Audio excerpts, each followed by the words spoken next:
T.J. Hooker returns next week at this time. Now a special presentation. Houston, make sure you subscribe to the Word Balloon podcast. Become a League of Word Balloon listener at patreon.com/wordballoon. I just want to tell you how to copy.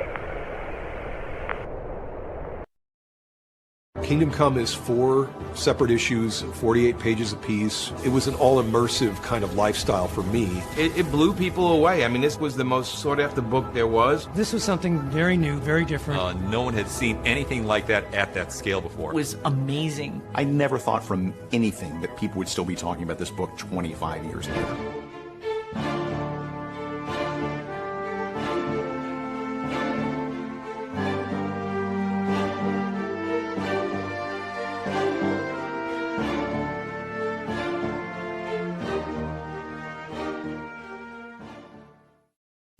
We'll return to Star Trek following these messages.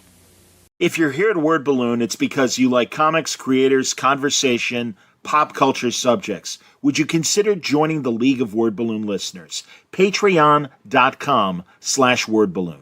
For just $3 a month or more, you'll get exclusive access to the Word Balloon e-magazine, featuring transcriptions of some of my best conversations.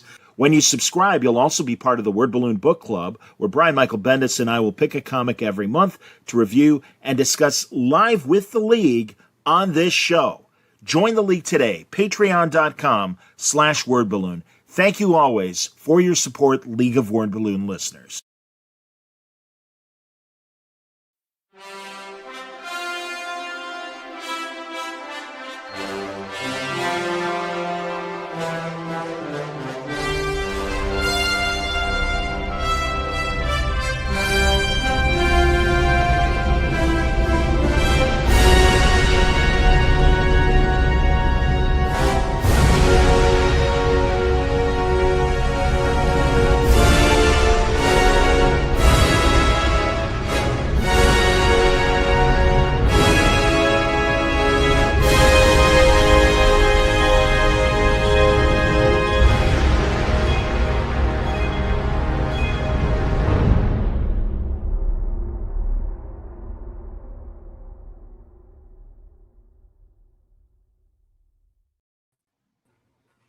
Welcome back, everybody. It's time again for another Word Balloon. We're doing a Trek watch. I usually have the guys, Mitch and Wayne and Franco joining me. Well, they've heard me complain about Starfleet Academy for 9 consecutive weeks, and I'm sure they're sick of me. So as we're coming on today, I wanted to give them a break. But very excited to have the guys from Dork Court joining me. It's great to see Larry Young and John Price. Welcome back, boys. Hey, John. Hello. How's everybody doing today? Thanks for having us. Yeah. Now, are you kidding me? I'm thrilled to have you guys. I think it was Thursday. Thursday, you guys did your Trek watch, and I was listening to. I ran in and listened to the first 20 minutes or so. That's before dinner, and Mitch goes, "Oh yeah, your friend Larry to you," and I was like, "Hey, come on, Mitch. I'm a friend of the show. I love all you guys, like Franco and Wayne. There, you guys you do Lord's work. So True. thanks for having us." I would say the same about the Dork Court, and I'm really glad John was able to join us because John, of course, has the twins, and I know your time is tough, man. So thank you, and I'm always happy to read John's essays. Do you still do them, John, on Medium? Man, I'm on sabbatical. I'm on sabbatical. Yeah. The twins are almost 2 years. So once we start shipping them off to things, I'll have more time to, go play soccer, girls. Go and while I type my rants, Perhaps in time for the new regime that likely will take over. We've come to bury Star Trek Academy, not praise it. Here, I'm going to move my. There we go. Let's do this. Or no. Hold on. I want to get it. So there we go. Well, I'm blocked. That's all right though. I don't mind. You can block me. I don't mind that. I'm trying to think of a good way to do it, where we're going to we'll do the pictures and stuff. No, then we block. Then we block Larry. So yeah. So I don't know. All right, when I'll go from this, and then or this, and then when I show pictures, I'll try and do it right. But anyway, I can't say I'm surprised. Well, I think the indications were there. And I can't say that I'm sorry that it's going away, because I think it's a flawed show. And I honestly, it's death by 1,000 cuts as far as I'm concerned, guys. I mean, this is the direction that Kurtzman Trek has been going since the days of Discovery. Yeah. Yeah, I mean, they have very clearly wanted to do like a teen drama, young adult show forever. I mean, they very clearly, I mean, look at the writers that they hire, and it's all the, reboot 90210 people and the CW people. It's like they clearly want this show. The problem is they didn't do a good enough version of this show. So, Larry, what do you think? Yeah, absolutely. If they had done Paper Chase in space, that'd probably be my favorite Star Trek, right? Yep. This is where the heroes come from. I mean, there's a way to do this show, but it's not that. And, it's great. I'm glad everybody had a good time. I'm glad everybody loved it. My big problem with it is it was canceled before episode 1 was aired. And everybody's acting all shocked now, like, oh my God. And I'm like, no, have you been following the production of this at all? And the answer is no, because the kids who like this show don't care about how the sausage is made. And at this point, that's all I care about. And that's why I hate the show, because you guys know, right? They had, like, what's their names? Narbots and whatever from 90210. And just the way they were talking about it in the beginning, John Price and I, we could read between the lines. And it's like, it doesn't take a lot with these people. It really doesn't. Oh, fuck. It did. B things were comment right away. Honestly, the most surprising thing to me is that there's so many people on the internet who are surprised by this. There we go. This run has felt like it was winding down for quite some time. Absolutely, man. Absolutely. Paper Chase in space would have been so much better. And really, especially the last 2 episodes of putting the bubble around the whole Federation. And it's just like, it's like a 5-year-old going, it's 10,000 million, billion, trillion. And okay, those are just numbers. You're not making any sense. Stop it. And especially adults doing it. It's, again, they have no idea of measurement of space. Science fiction is a nuisance to them, I think.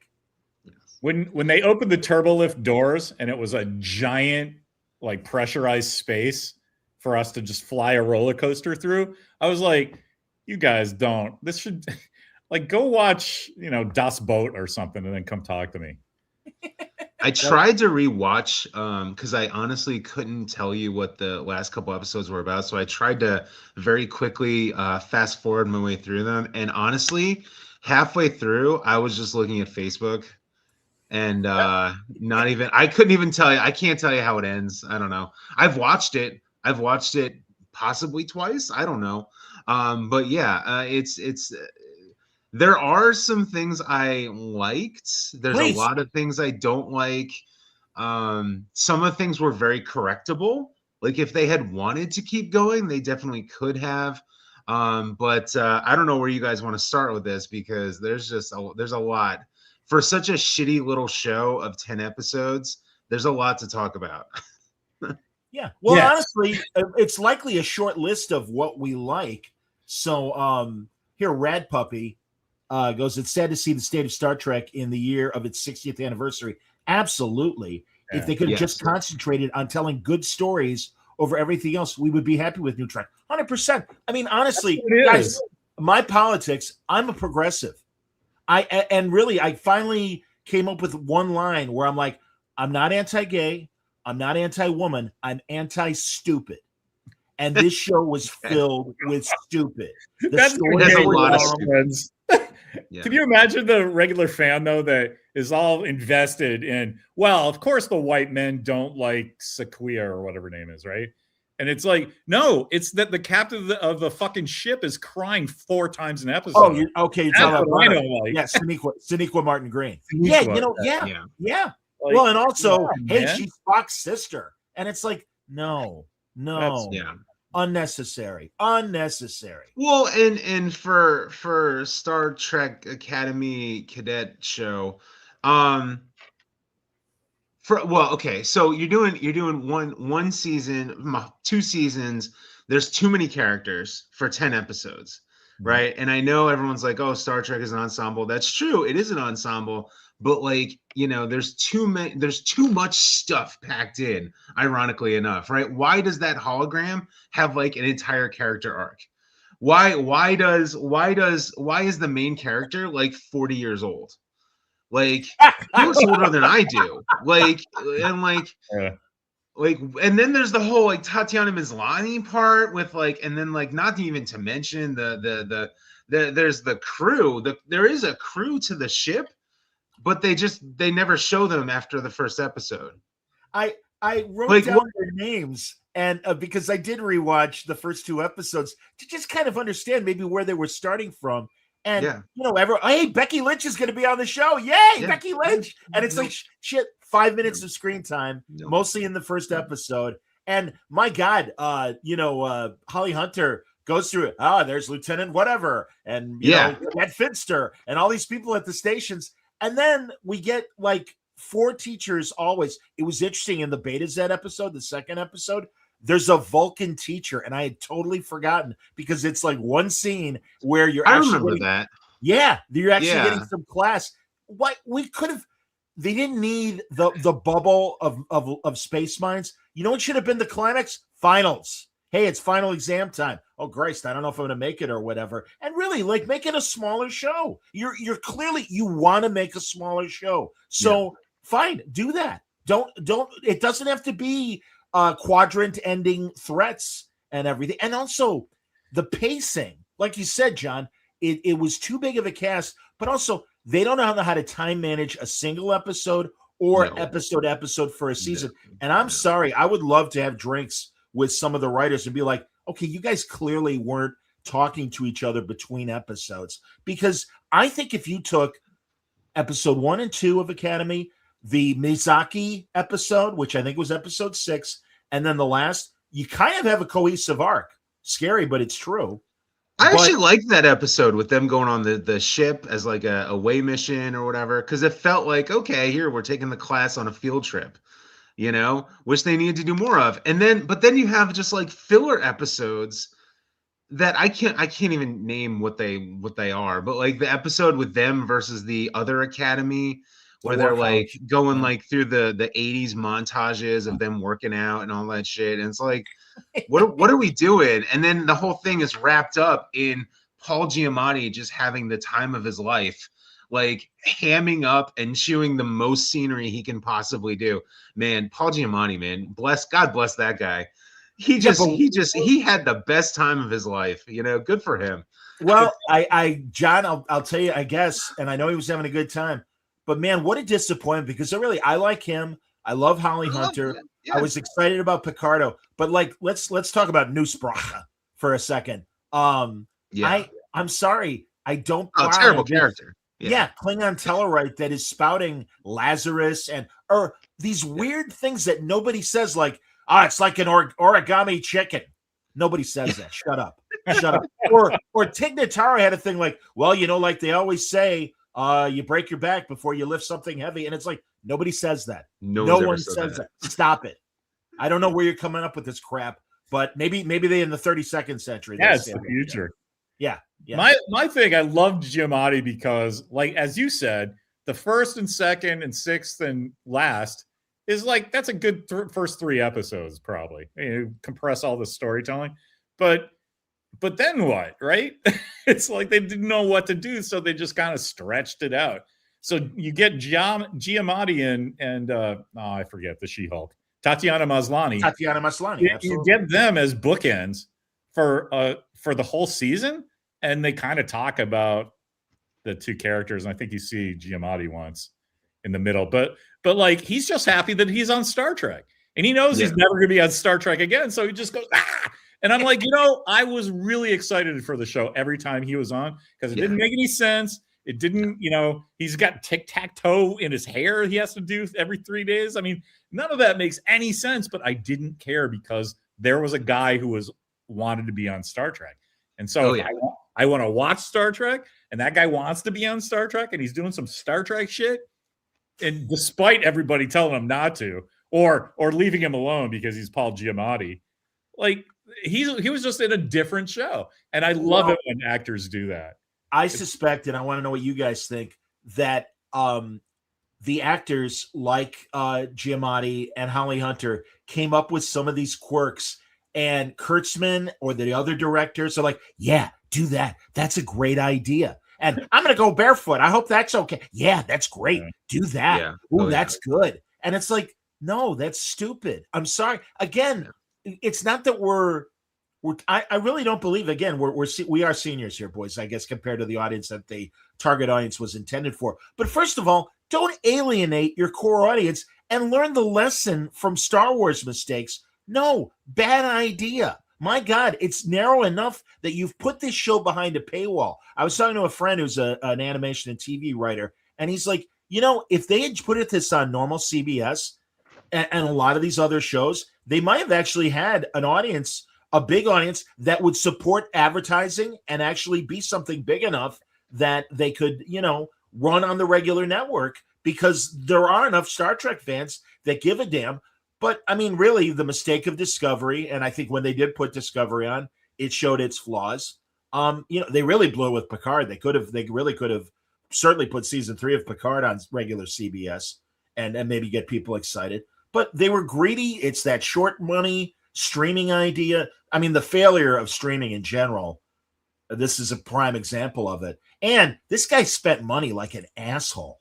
I'm sorry, Kurtzman really. Yeah. My God, remember, guys, when Harv Bennett it was Harv Bennett, excuse me, because they spent, and I realized the $40 million they spent on the first original cast movie in '79, a lot of that also came from them trying to develop Phase 2, so that rolled into the budget. But supposedly he walked in and it's like, you spent $40 million on this movie? I could have given you like 5 movies for that, because he came from TV.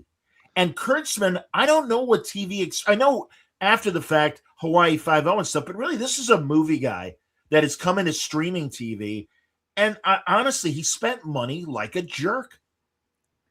Absolutely. Yeah, absolutely. Yeah, I agree. Hey, can I take a couple of shots at your comments? Ian Boothby goes, "It's a great series. Sorry it didn't work for you." That's 2 different sentiments. Like, I'll take that you're sorry it didn't work for me. Thank you. But it's a great series is so objective. I mean, subjective. It's not even funny. Like, we could talk forever on that. And the next one, streaming isn't the problem. The problem is woke makes me laugh, because William Shatner was smooching Nichelle Nichols in 1968 or 9. So what's more woke than that? It's baked into the process. So that's not a criticism you can say. Well, also, IDIC is absolutely part of the Star Trek mix. Infinite diversity and infinite combination. Exactly. But that doesn't mean mission accomplished. No, that's step 1. The rest is you got to have an action adventure show. You got to have things to get people excited and present a balanced argument. I miss Star Trek where, I don't know. I got to think about that. Like, for instance, I compare Bashir being outed as being genetically enhanced to number 1 on Strange New Worlds. And Bashir, thank God, we had the real argument of, hey, this is why. And this was, of course, Roddenberry and company's idea with Khan. They had just come out of World War II. They were all World War II vets. And it's like, yeah, genetic manipulation could lead to a master race. We don't want that. And that was there in the Bashir episode of Deep Space Nine. With Strange New Worlds and number 1's trial, it's all, well, this is all, a metaphor for discrimination. Wrong. No, not at all. Again, but they gave him a straw man defense, and Starfleet was just like, well, we've got our rules and all this other bullshit. And it's like, give me a break, man. And again, that's why I'm so glad. I mean, again, they're so proud of their diversity and everything. And it's like, I'm sorry, that's just step 1. It's a big game, kids. You're just on square 1. It's like, say you brought a football to a football game and want to get congratulated for it. It's like, woke spells, you spell woke, IDIC. It's like, come on. Yeah. Like, Yeah, it existed woke. before woke. Absolutely, man. Yeah. No, I'm with you, man. Anyway. No, it's I mean, truly. And see, Johnny, what else? You got more. Hate We the can't uniform. remember. Yeah, you. Yeah. You hate Oh the yeah, I mean, uniform. I was just trying to remember all the characters, honestly, because I was like, oh Sure. yeah, there was the main guy who looks like he's 40 and on steroids, and then there's the girl who I thought was going to be the love interest, but then he goes for the Beta Z girl, which was actually an interesting little subplot. Because I mean, look, the problem I always had with this show, right? When we go week by week by week, the problem I always had was, look, they're not trying to be a Star Trek show. They're trying to be a CW young adult drama show. And I've watched plenty of those shows. Okay. So it's like, okay, that's fine. I'll judge you on the rubric you are using, right? And you are using a Archie style CW show, right? Totally. Okay, fine. Yeah. That's fine. I need more of that, right? They had a little too much of column A, a little bit too much of column B, and a little too much of column C, and not enough of column Star Trek, right? That was very funny. I'm a very funny person. You are funny. But Just not say that. that to students all the time. They hate it. They're like, yeah, you're not funny. But anyway, but they were trying to do too much all at the same time, right? So it was too much of the Doctor nostalgia. It was too much of Holly Hunter running her thing and doing her character. It was too much of the Academy itself trying to come together, and they just needed to pick one of those. Pick one of those options, and you would have actually probably succeeded in a lot more ways than they actually did. Because, like I said, like if you just take those like the prank episode, right? There was a prank episode, right? Oh yeah. The prank episode, right? If you just did a whole season of those, everyone would be like, okay, I didn't, it wasn't for me, but they did a pretty good young adult show, right? But if you did the other direction, if you did a whole episode of Paul Giamatti episodes, a whole season of Paul Giamatti episodes, you would have been like, okay, it wasn't for me, but hey, at least they did a cool Star Trek thing, right?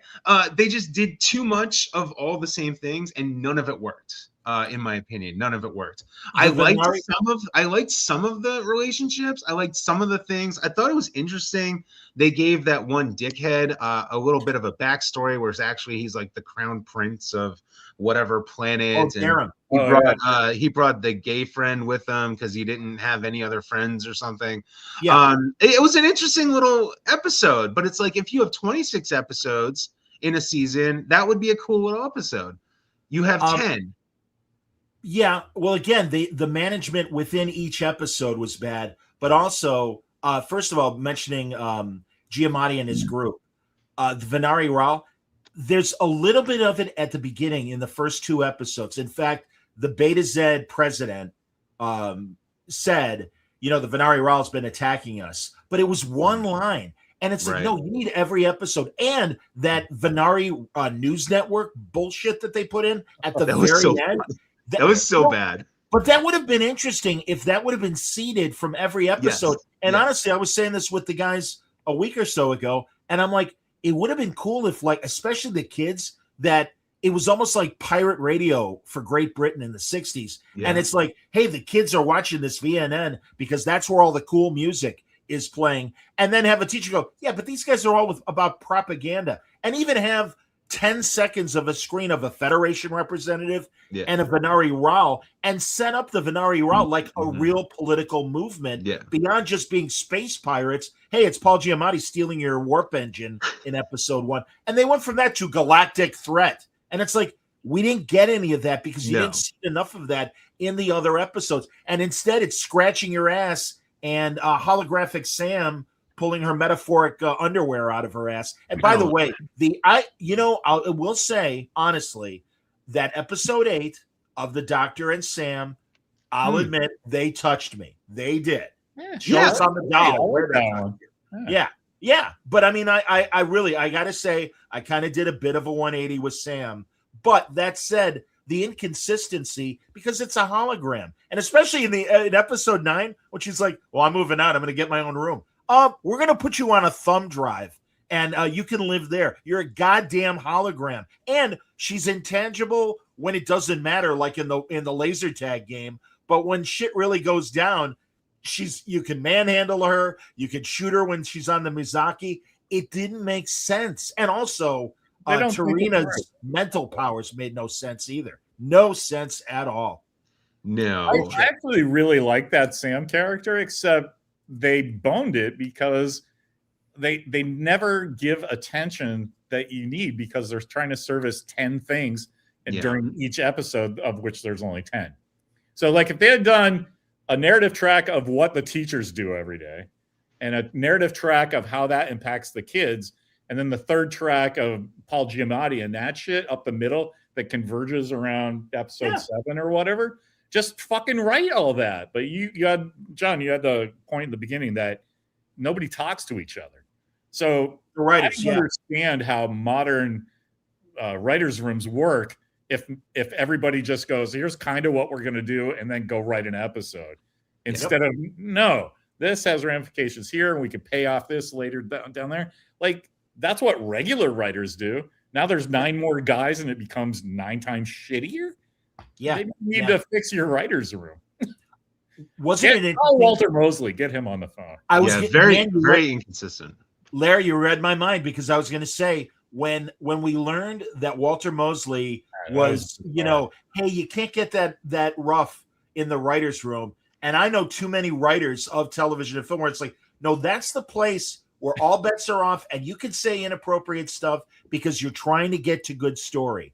And these children, oh no, you said a bad word. We can't handle that. And the producers had to give him a talking to. And he's like, I'm an adult. I'm out of here. If they can't handle that. I love that guy because he didn't even do that. He just didn't go back. Didn't tell anyone. Just fuck yeah. it. Yeah, I'm not coming back because go play your little baby shit. And exactly. And Roger Avery too, when you learn, and I'm not saying Roger Avery is, Shakespeare or anything like that, but hey, I'm a fan of Star Trek. I'll work for scale. No, I don't want Star Trek writers on this thing. Yeah, good idea. Way to go, Alex.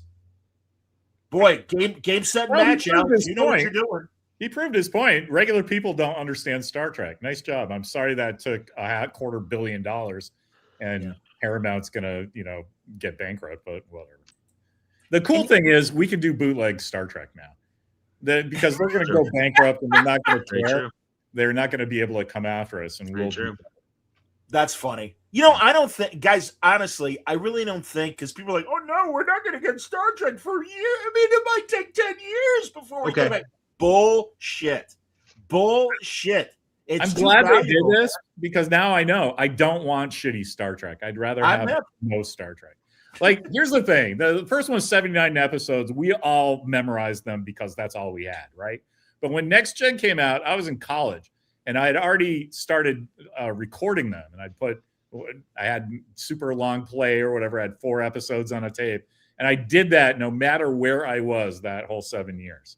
So I had everyone on, and what I would do, I would watch it live with my buddies in Boston, and then I would go home and watch that once a day all week until the new one was on. And this one, I don't care. No. Like, well, John Price is going, I don't know the episodes. I'm like, I couldn't tell you what happened in most of this show. Because it's not notable, it's not interesting, it's not, oh, that's a cool thing, or even there's a couple like Valiant Failures. I'm the one guy who loves that glitter puke thing, but that was funny. The only guy that loves the I love it because that's what's going to happen from an alien. It doesn't look like I got car sick and I ate fish and chips on the way up, and that shit's going to happen. That's what happens to him, but he doesn't look like an alien. So if you're just like going by this, some guy's puking glitter, yes, that's a joke to somebody that doesn't know what's happening. And so, like, give that to, I get that he's an alien, but you need to have been paying attention to that show, which frankly, I wasn't. It's that show is just not good. Don't you suspect that somewhere early on in production of season 1, somebody like the waiter came with the bill and it's like, you guys are spending too much money, because all of a sudden Glitter Boy is no longer blue other than the pilot. We never saw that again. We had the full complement of both teachers and bridge crew in the first episode. Never saw them again. Laura Thach, I understand she's a featured player, but was it like conspicuously absent, given that she's number one and the first. Yeah, man, I really think again that not only do they not only know how to manage time per episode or per season, I think they overspent their money. Yeah. And really, it's just money. The only reason why this thing isn't coming back is not enough people watched it. It was too expensive of a show, and Paramount is in debt even before the Warner Brothers thing. And also, it's so classic Hollywood where you've got a new studio regime, and it's like, we didn't buy this, we don't want this. We like Star Trek, but not this kind of Star Trek. Goodbye, you know. And it's such classic Kurtzman too. This is the perfect way for Kurtzman to go out. It really is. He got exactly the show he wanted, and he completely failed to produce the show he wanted. It's just it's wonderful. It's really the best. This is a useless set, by the way. I hate that set. I fucking hate this set. I mean, my God, again, they could have just had where were the classes where they were doing simulations and we find out that, hey, Darham's a good pilot. Okay, great. Because when the climax happens, now we know he's going to be good at the helm. Or, Genesis, I want to be a captain. And okay, fine. Have her relieve. You had that one bullshit kind of Kobayashi Maru thing in the Stress episode where Tig Notaro kicks them all off the bridge for sucking. And it's like, okay. And now they're going from that to solving the problem. I don't believe it.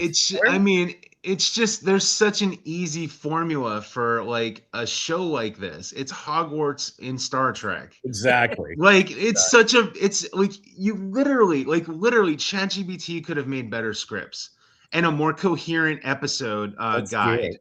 You know what I mean? But you know what I mean? Where it's like I don't understand what they were trying to do with this show. And like I said, there were some parts I actually was like, okay, that was a cool part. I like that part. There was a cool, I actually liked the 40-year-old and the Beta Z girl. Like I liked their relationship. Look, it wasn't perfect, but like it was at least trying to do like a depth thing, right? Right, because like the superficial thing would have been, him and the other main character who's like, just like drooling over her all year. That would have been like the stereotypical like surface level thing. But instead, he goes after the weird chick with the telepathy. But her empathic and telepathic ability shuts on and off. Like in that second episode when they're negotiating with the Beta Zeds, it's. Well, wait a minute. Now I can't read you. And I didn't know about this about you. And it's like, well, wait a minute. You're telepathic. And also you're like hyper telepathic because you got your little, off button on your neck that you got to worry about. Yeah, exactly. And, but yeah, like that she rips out, by the way. Like, I don't know about that one. But hey, whatever, live long and prosper, Oh no, we're trampling on this thing. Also, I'm sorry, folks. Again, I am not anti-woman at all. But this show was afraid of alpha males, and instead we get Commander A-hole, as I like to call him, who the War College guy. They could have not found a more effete and non-aggressive guy that's supposedly in charge of the War College. And I feel, man, all these actors, I feel bad for them because I feel like they were miscast. But also, that elitist attitude from the War College guy, and it's like, no, I've been saying to people what they needed, and it would have really been cool. From a height disparity, have like a John Wayne kind of big hulking, like the officer that got killed on the Mizaki. Have him in charge of the War College, and like get in Holly Hunter's face and like, let me tell you how it works, little lady. And for her at 4'11", going, guess what?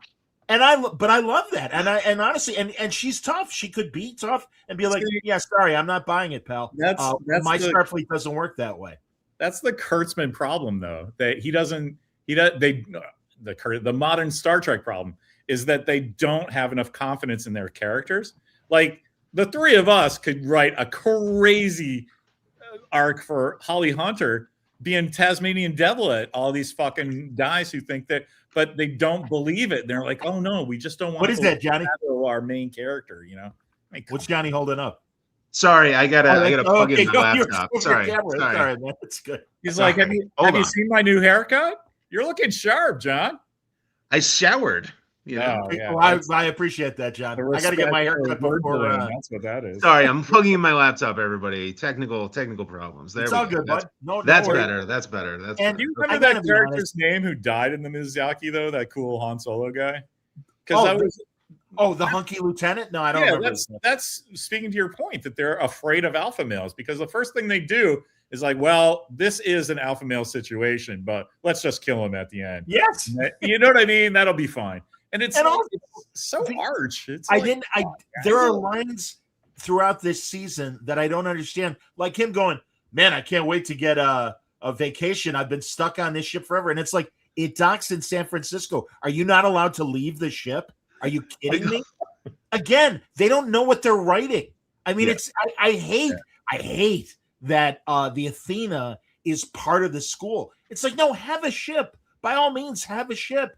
And go out on scouting missions and teachable moments and stuff, but not the whole goddamn school, because then you got Badgie screaming red alert and everything. Who I love this woman. My God, what? By the way, I'm sorry, I don't help me out because I was expecting. All right, there's going to be a character turn. I call her Badgie because of course she's her combat.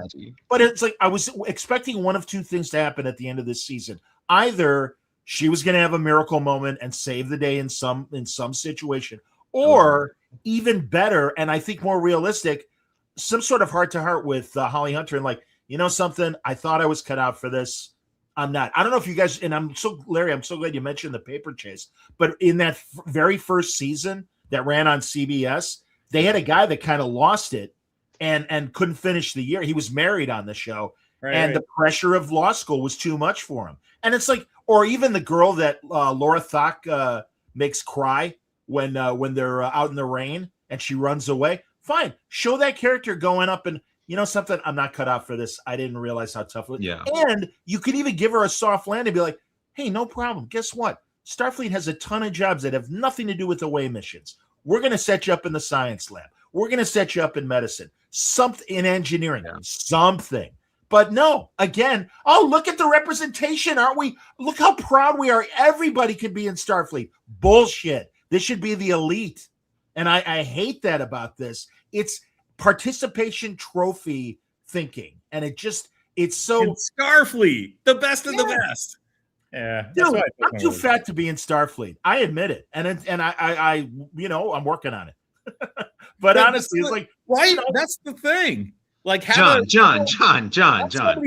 you wear the uniform, it doesn't matter. Okay. Yep. All right. Bullshit. Yeah. No, you're right, Johnny. Yeah. If you're writing for a story, though, like have a character who's a little out of shape, but have it be their thing that they're always like, you know, I'm sorry, Captain, I have to do 5 more push-ups because I have to look good. Like bad Baywatch. Yeah, like the bad Baywatch reboot movie, where there's a guy who at the beginning is fat and he's like, and by the end he's slimmer and he's... Dude, and I he's love that movie so much. I love that movie with Zac Efron or whatever. Yeah. I love that movie, man. I can't. Guilty. Isn't that hilarious that we can point at a giant comedy that actually, you know, it respects the source material, right? Even though it's doing its own thing and it's, you know, it's kind of idiotic, but it's entertaining. And that's the main thing about modern Star Trek. It's not entertaining. It's not entertaining. It's not. Well, they forget. It's like, look, again, if you want to make a different genre Star Trek show, that's fine, right? You know, I mean, Discovery's problem was they were trying to make the same genre just very shittily, right? This is a different genre, right? It's a young adult show in the Star Trek universe. Okay, fine, that's great, right? They didn't make a good young adult show because they tried to stick too much like the world is ending and Omega 47 molecules, and remember that from Voyager? The Doctor was on Voyager too. Yay, Voyager! You know, I love Voyager, but that's not the point, right? The point is, like, again, if you're going to make a different genre show, that's fine, but embrace it. Have the confidence in yourself to write the damn show. Right. Use the tropes of the thing you're making fun of. Go to tvtropes.com, stick it into ChatGPT, and be like, write me a show, and it will come out 1,000 times better. Can you imagine, though, I'm just saying, professional television writers like will be out outspun by, just random junk. Like putting it into ChatGPT, there's enough stuff out in the world that you could just cheating that way, distill. My big problem is there are only 10 episodes, right? Yes. Because like you brought up, you can have a whole episode where somebody's fucking losing it. Like here's an episode of the pressure cooker environment that you guys are in, right? But you can't do that in 10 episodes. You need 26 or 28 or whatever, a full season, because then you start finding out stuff about, that guy's a great chess player. They did that though. They had one-off episodes. But again, to the point is like, you just wasted 2 or 3 episodes out of 10, not out of 20, out of 10, right? So if you want us to judge your whole season, well, guess what? Your whole season is a chopped up piece of shit. Absolutely. Well, that 7th episode, the spring break episode, and 8, I want to hear what you guys think of Our Town, and I'll get to it. But 7 with the spring break, it was like you said, Johnny, it was a boring episode. But further, they have this traumatic experience on the Miyazaki, and they are cadets, so I will accept that will freak them out. But absolutely, again, trauma was just treated very simplistically instead of, and I kept saying, what I was looking for was like a MASH episode where Dr. Friedman would come in, the psychiatrist, and have one-on-ones with the soldiers. And they could have done that instead of spring break. And that really would have been a better setup. Yeah. Yeah. And really and especially given the realities of what, unfortunately, some teenagers have had to go through with school shootings and all that other stuff. And it's like, here's an opportunity to get real on a Star Trek show and address a genuine contemporary issue with kids and how do they handle it and stuff. And no, it's just, it's stress. It's just trauma. And fucking Tilly with Our Town, go fuck yourself. Go fuck yourself. Screenshot that one. And I hate Tilly. I'm sorry. I really do. And I didn't like her on Discovery. And I would have been, and really, because she kind of was a cadet counselor in that backdoor pilot on Discovery when she was with the cadets. Yeah. So, that she could have been that person. I know she's not a counselor, but it's... Why wasn't she on the show? Like you said, that was a backdoor pilot for this. Why wasn't she more frequent on the show? I bet she got better because she was on that really good White House murder mystery show that was on. Yeah, she was great. She was really good at that. Absolutely. Okay. Mary Wiseman, ladies and gentlemen, a better actress than Discovery. Isn't that? And I haven't watched Sunita Marquardt Green on the Boston Cop show that she's on now. Yeah, I don't know. I think it's a Blue Blood spinoff. The only thing we watch is reality TV, and when my wife goes to sleep, I watch Star Trek. So that's where I am. Well, the good news is there's although new Daredevil's coming out, I'm really psyched about that. So I'm hip. Me too. Yeah, I don't understand what. Well, I'm sorry, I didn't want to cut you off. I was just gonna say, and For All Mankind's coming back on Apple. Yeah, Thursday. That boy, there's your Star Trek show, kids. Yeah. There's your good Star Trek show because Ron Moore knows how to fucking write. Here's a perfect example of the difference between that show that understands Star Trekian themes and the actual thing that says Star Trek on the tin that doesn't, is that they are starting season 5 on Thursday and announce, hey man, just so you know, we've greenlit season 6. There were some considerations in the beginning. It might be 7 years, but we've got it locked down 6. So we're going to go out on top. And then Star Trek's like, oh, ours is canceled before episode 1 airs. You know, it's like, just take the L. I do think $200 million on a giant hotel set and then have to, what the hell? I don't know. The more I think about it. Well, I do think you nailed it earlier, John, where you're like, yeah, not only was this not a good show that didn't get good ratings, but also you've got a change in ownership. And this always happens. This is textbook change in ownership, right? I did want to say one thing. I couldn't remember what I was going to say earlier, but I actually like the ship. And I don't, let me rephrase. I don't like the ship, but I like the fact that it's new and different. I like the fact that it's not a Ralph McQuarrie toilet paper shit.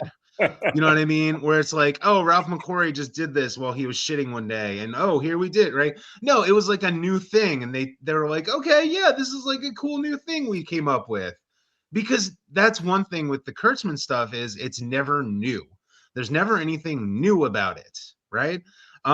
Even the uniforms are not new. Like you're 1,000 years in the future and the vernacular is not new. Like nothing is new. But I mean, that's been something that's going on. I also wanted to say that my parents watch Star Trek, because got me into Star Trek as a wee little boy, right? Yeah. But they don't like, they realized very quickly that Discovery was shit, so they didn't watch the rest of it. They had no idea what was going on with the burn. Huh. They, ironically enough, did not explain the burn enough. Yeah. Ironically, they didn't explain what was going on with the burn. My parents had no clue. I had to explain the whole thing to them, and I barely remember any of that. So it was, I just think it's funny. Like, even when they try to be consistent with themselves, they're so bad at it, they still fuck up because they're awful, and I hate them. Here's here are a couple things. Rad Puppy says, I find myself reading the new Star Trek comics that IDW publishes to get at least some good modern Star Trek stories. I totally agree. Lansing and Kelly with The Last Starship, which addresses like, okay, the burn happened. What happened the next day? What happened? And it's great. Right. And this desperate Andorian captain is like, modern Starfleet is not up to this. I'm going back to that old station from Picard season 3, and I'm getting some of Kirk's DNA. And if you don't know, Johnny, this is what the story is. And they cloned a young James Kirk. That's awesome. And it's great. Awesome. I love it. I adore it. And those guys really know. They also wrote like Year 5 Star Trek, and so it was TOS era stories. They were fantastic. Everything Lansing and Kelly do, I'm on board. And I can say that about all the IDW comics. My buddy Chris Cantwell, who made *Halt and Catch Fire*, the great TV show, he's been writing good Star Trek comics as well. So B thinks says a bad show can still be fun to watch if it feels like the people making it are having fun.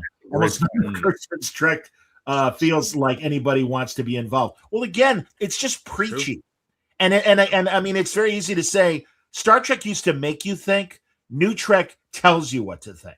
You've got to think the way we do. And listen, again, I'm a progressive. I agree with their political views, but I appreciate putting those ideas in a debatable situation. And that's why the Venari Ral should have kind of been, if you want a modern analogy, like the Palestinians or something like that, where it's like, all right, wait a minute, this is complicated, and show them beyond being space pirates of, here's an alternative to the Federation. You did not serve these outlying planets because for lack of ability, because of the burn or whatever. And we showed up and we were helping these people by hook or by crook. And again, you could have this VNN showing both sides and do that. And it would seed what they put in the final episode, because all of a sudden this VNN, it's like, how did these space pirates get their own TV network? What the fuck's going on? I laughed so hard when that little thing came on screen. I was like, VNN, what the fuck? That's pardon my French. No, dude, I've been dropping F-bombs as well. You're more than welcome to, Johnny. Don't sweat. No, VNN, ladies and gentlemen, we're space pirates by day, but we've got reality TV by night. That's right. Stick around for Hannity. So funny. Just didn't like we cloned Hannity in the 32nd century. It's exactly Babylon 5, right? They had the right. So I'm like, will you guys just do something new for God's sake? And well, they could, but set something up. They can do it, but exactly set it up. I mean, that's the thing. They sprung these things, and it's like, where the fuck did that come from? That wasn't there before. How is this like? Why are we just learning about this now? And again, that stupid bubble around the whole quadrant of the Federation. I had a discussion about it in Facebook with a buddy of mine, and I'm like, well, they're holding the galaxy hostage. And he's like, no, it's not the galaxy. It's just Federation space. Just Federation space. Right. Well, based on that map, do I still have the map? I think I do. I'm like, well, Jesus, man. I mean, that's like, there were several dozen, things that were, or planets that were in that bubble. And I'm like, I'm so glad some of the nerds did the math. And it's like, do you know how many billions of minds it would have to be and how many thousands of years it would take to deploy them? But no, because again, space travel between planets. It doesn't matter because we got magic mushrooms with fucking Discovery. And then always the convenient excuse, oh, Discovery is being repaired. Or, well, no, Discovery can't do it because XYZ. Well, because you made a magic ship, and now the people that do love these two goddamn shows like, well, Discovery's going to come and save the day. No, of course not. And it shouldn't because, hey, fine, focus on your own show. But, you know, the best thing on Facebook. I was going to say my photos aren't working, so I'm going to pop up for a second, and you guys keep talking about this, and I will tell you about it. I will describe that because that's what happened on my Facebook. I said, "Man, you can't enclose the Federation with 30 red dots." And some kid says, "Well, that's a 2D map of a 3D thing," and I'm like, "Okay, cool. You want that's even worse. You want to go that way? A 2D representation of a 3D thing does not show the sphere." Like, you know, if you really cared, do like a little, you know, do 5 red dots going around the middle, you know, so you get an idea that, okay, it's just the representation of space, and we're supposed to recognize that it's all been enclosed despite it being billions of light years across. But it's a 2D map representing 3D space. Yeah, that's even worse. Anyway, sorry, here it is. There it is, everybody. There it is. I mean, yeah. I mean, Wonderful. Look at how many thousands of, like, hundreds of or dozens of planets. I counted those dots.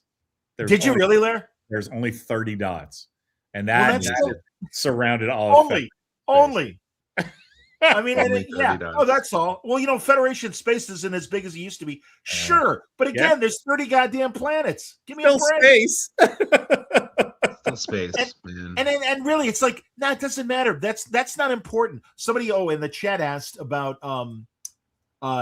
does modern Star Trek even have science advisors anymore? If they do, they had new ones. I think they do, but I think the person is like, well, you know, space doesn't work that way. Yeah, but nobody's going to care. Yeah. So thanks for your opinion. Okay. Yeah, keep going. Get out of here. In a space pretty much. All the space fans in Space Show aren't going to give a shit about the space stuff. So just fucking put what you want. If there's anything we know about Star Trek fans, it's they are not pedantic and they are not obsessive, and they are not going to break down every scene and every piece of dialogue. You know, and they don't know it better than us. Yeah, exactly. They aren't sitting in their house writing technical manuals, right? You know, or fan fiction, or fan films. Dude, absolutely, man. I showed this to John Price. Like one day I couldn't take it, and I made TNG era Starfleet Academy badges because I hate their fucking badges so much. He did. He actually did. I took you know, the Starfleet cadet symbol that also Commodores use.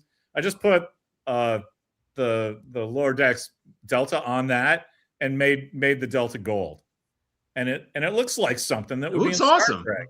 Yeah, it looks thanks, awesome. man. But it looks like it's in Star Trek, right?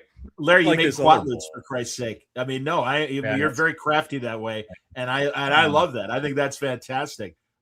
We made we made Quatlu beer mats, so I got to send you a couple of those. I hate. Oh, fantastic! I hate the and God, folks. Larry's been incredibly generous. He sent me a box of Star Trek paperbacks, which is hilarious. And then the best is, and I should have pulled it out to show everybody. The word balloon like candle that you made, where you made me Mother Teresa, basically. I love that you love that.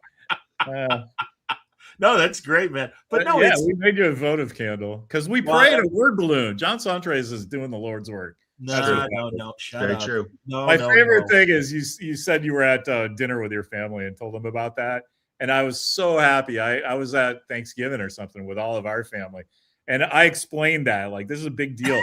And Mimi's like sitting next to me. I'm so proud of my husband. And the rest, everybody else was like, "What? What did you do? Just some friend of yours? You put his picture?" And I'm like, "Never mind." Yeah, but you know, honestly, man, your family liked it, so I was very happy. Yeah, they did because truly, well, first, yeah, they are. I mean, for being as religious as they are cool, which is possible. That's nice. I always like to point out, it's like you can be cool and be religious. It's okay. Yeah. But yeah, they you know, yeah, we have those candles and stuff for various members of our family that are no longer with us, so they buy those candles and stuff, and they're like, "That's hilarious," and I'm like, "Yeah, man, exactly. It's not blasphemy. It's funny." So no, I loved it, man. My thing with that, I always think any God who made this is going to enjoy it. So I actually have another votive candle with the dude on it from Big Lebowski. So on our mantelpiece, there's an old 1950s astronaut. There's a sculpture of Don Quixote that I was given when I was like 8, and I just like it's been around for a while. And then those 2 voting candles. And Let's talk about the Deep Space Nine tribute. Another fuck you. I'm so sorry. Oh, we're so proud. Oh, we love Deep Space Nine and we respect Avery Brooks. Well, really? Because Avery Brooks wanted to make sure his character had the opportunity to come back. Otherwise, it gave the opinion that a black man was abandoning his family. And maybe that looks bad. And God bless Avery Brooks. And we should make a candle for him, for Christ's sake, and really give him a tribute. Yeah. I mean, listen, I get it. And I love Sirach Lofton. He was the best part of that episode. And I'm really glad he got to come back and say some really great stuff. But I'm sorry, Tawny Newson, the definition of a Mary Sue making her Dax. Good Lord. Good Lord. And I did have to do that calculation of like, oh, that's ridiculous. But then I was like, I'm not sure I would have done anything different if I was her. And I would leave with my makeup and my costume. That's true. Well, no, and I get that. And that's like Seth MacFarlane loving Star Trek so much he created the Orville. Right, exactly. I mean, I guess I'm more okay with that. But and she says, and I believe her, that they didn't cast it yet, and they're like, well, why don't you play it? And yeah, I guess if someone were to tell me, yeah, I guess. But I would be like, oh no, that's too much me. God, I co-wrote this episode. But it was crap. And they did exactly what Avery Brooks didn't want them to do. Yes, exactly. He never came back. Right. Fuck you, Star Trek. How dare you? And in this 60th year, I mean, that's just like so many bad choices in this year. It's just like, man, you guys do not get it. Whoa. It's been I completely forgot that episode. Wait, Johnny, you haven't spoke for a while. We'll say something. Oh, I'm sorry. I was just saying I completely forgot that episode existed. And you were like the DS9 tribute. I'm sitting here. I'm like DS9 tribute. What the fuck are you talking about? DS9. And then you're like, oh yeah, Cisco. I'm like, oh yeah, the Cisco episode. I remember that. I did that too, John. I was like, the DS9 tribute. Oh yeah. Oh, well, I remember. Okay, couldn't tell you anything about that episode. And the only good moment, two good moments. Sirach Lofton was cool, and when Sam finally punched the bitchy Romulan. Honestly, again, if it wasn't a woman and I'm in your face and you guys suck, and what do you think about that? If it was a dude, like a John Wayne would have just hauled off and punched him, but it's a little girl and getting in 40-year-old Caleb's face, so he's not going to do anything. So at least Sam did give us a little, gratification punching her out at the game. I thought it was interesting the way they tried to develop that character, because they did it a little. It was almost like too little, too late. I don't know. What do you think? Because like I know you like the Sam character, and she definitely grew on me over the course of the season. But then she has a personality switch. But it's like in the last 2 episodes where she's like, actually, I'm independent now, or whatever. She said the roommate thing or whatever. And everyone else is like, how can we be your friend? And she's like, I don't want friends, or whatever the hell she said. I don't remember. I don't know. Like, that seems like something that they should have done in the finale as like a B plot and then brought it back as an A plot the next season. Does that make all the sense, right? Because they were freshmen this year and now they're sophomores and everybody's different. Right. Yes, of course, John, you're hired. Do these people go to college? Like, do they know how college works? God damn it, dude. I thought I turned my light on. Don't worry. Also, again, the Our Town thing in that episode at John's house. Because you have to understand. John will come back. It's all right. John will be able to fix it.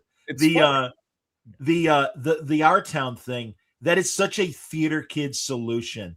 It'd be great. There he is. Let's do a play and let's have him act it out that way. And apparently that is, I suppose, I've heard military people say that is something they use for coping skills. But I'm sorry, it was too soon. And also, Tilly was an asshole in that episode. Yeah, she really was. And it's like, if you don't want to do this, I don't care. And it's like, I thought you were here to help their stress, man. What are you doing? And again, I love that the Europeans are like, what the fuck is Our Town? They have no idea. And I am a theater kid, and I knew what Our Town was. But I also think it was a poor analogy, because that was just about getting over death and life. Again, it was simplistic. It was a look at life in general. And what they really should have done was really have, hey, I'm stressed out because I saw a Vulcan die. That could have been 40-year-old Caleb's problem. Sam, I don't know if I'm good enough for this stuff. Tarina, I'm scared with what I can do. They are different forms of stress. They are different forms of trauma. But no, Yes. it's blanket, because they're oversimplistic. And I hate that about New Trek. Everything they tackle. And also, everybody's got parent issues. Could they have one fucking kid that had that came from a family that's like, hey, we're thrilled you're in Star Trek or in Starfleet, and this is great for you, and we're proud of you. No, everybody's from a broken home. I wonder about these writers' personal lives, because I think they were working out a lot of personal shit, and I'm sorry for that, truly. But by the same token, it's like, get out of my TV. There's enough of the population that comes from well-adjusted families. Go Sorry, pay your therapist, right? Yeah, It's interesting because I for those who don't know, I am a professional educator, and in my environment, we unfortunately do lose students quite. I'm not going to say frequently, but every year we lose students in our environment, and kids react very weird. They react very differently, especially at the high school level where I am, where it's like, they'll mourn for like a day, or they'll mourn for like a year, right? So just as you're saying, like, these are different traumas, there's also different reactions. Like, not everyone is going to have the exact same reaction.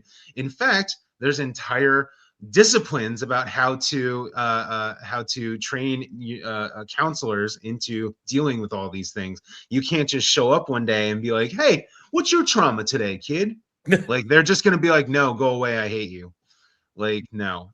So yeah, I definitely resonate with what you're saying, where it's like, yeah, these are maybe they're in their 20s, I don't fucking know, right? But still, they're still immature at some level. And they're still human beings, or the Star Trek equivalent of human beings, and they're still going to react in different ways, right? And yeah, some of them are going to get mad, and yeah, some of them are going to withdraw into themselves. But like you're saying, not every trauma is the same. Not every reaction is going to be the same either. And one of the interesting things about Kurtzman Trek is, we've been hearing this shit since 2014, right? Oh, it's too woke. Oh, woke, right? One of the ironies is it's incredibly regressive. It's incredibly reactionary in the way it treats a lot of these issues, like trauma, like representation. It's very superficial with the representation. Yes. It's not, it doesn't actually do, like, if it was actually if you want to watch a woke show, go watch Girls with whatever the fuck her name was. Yeah. No, I know exactly what you're talking about.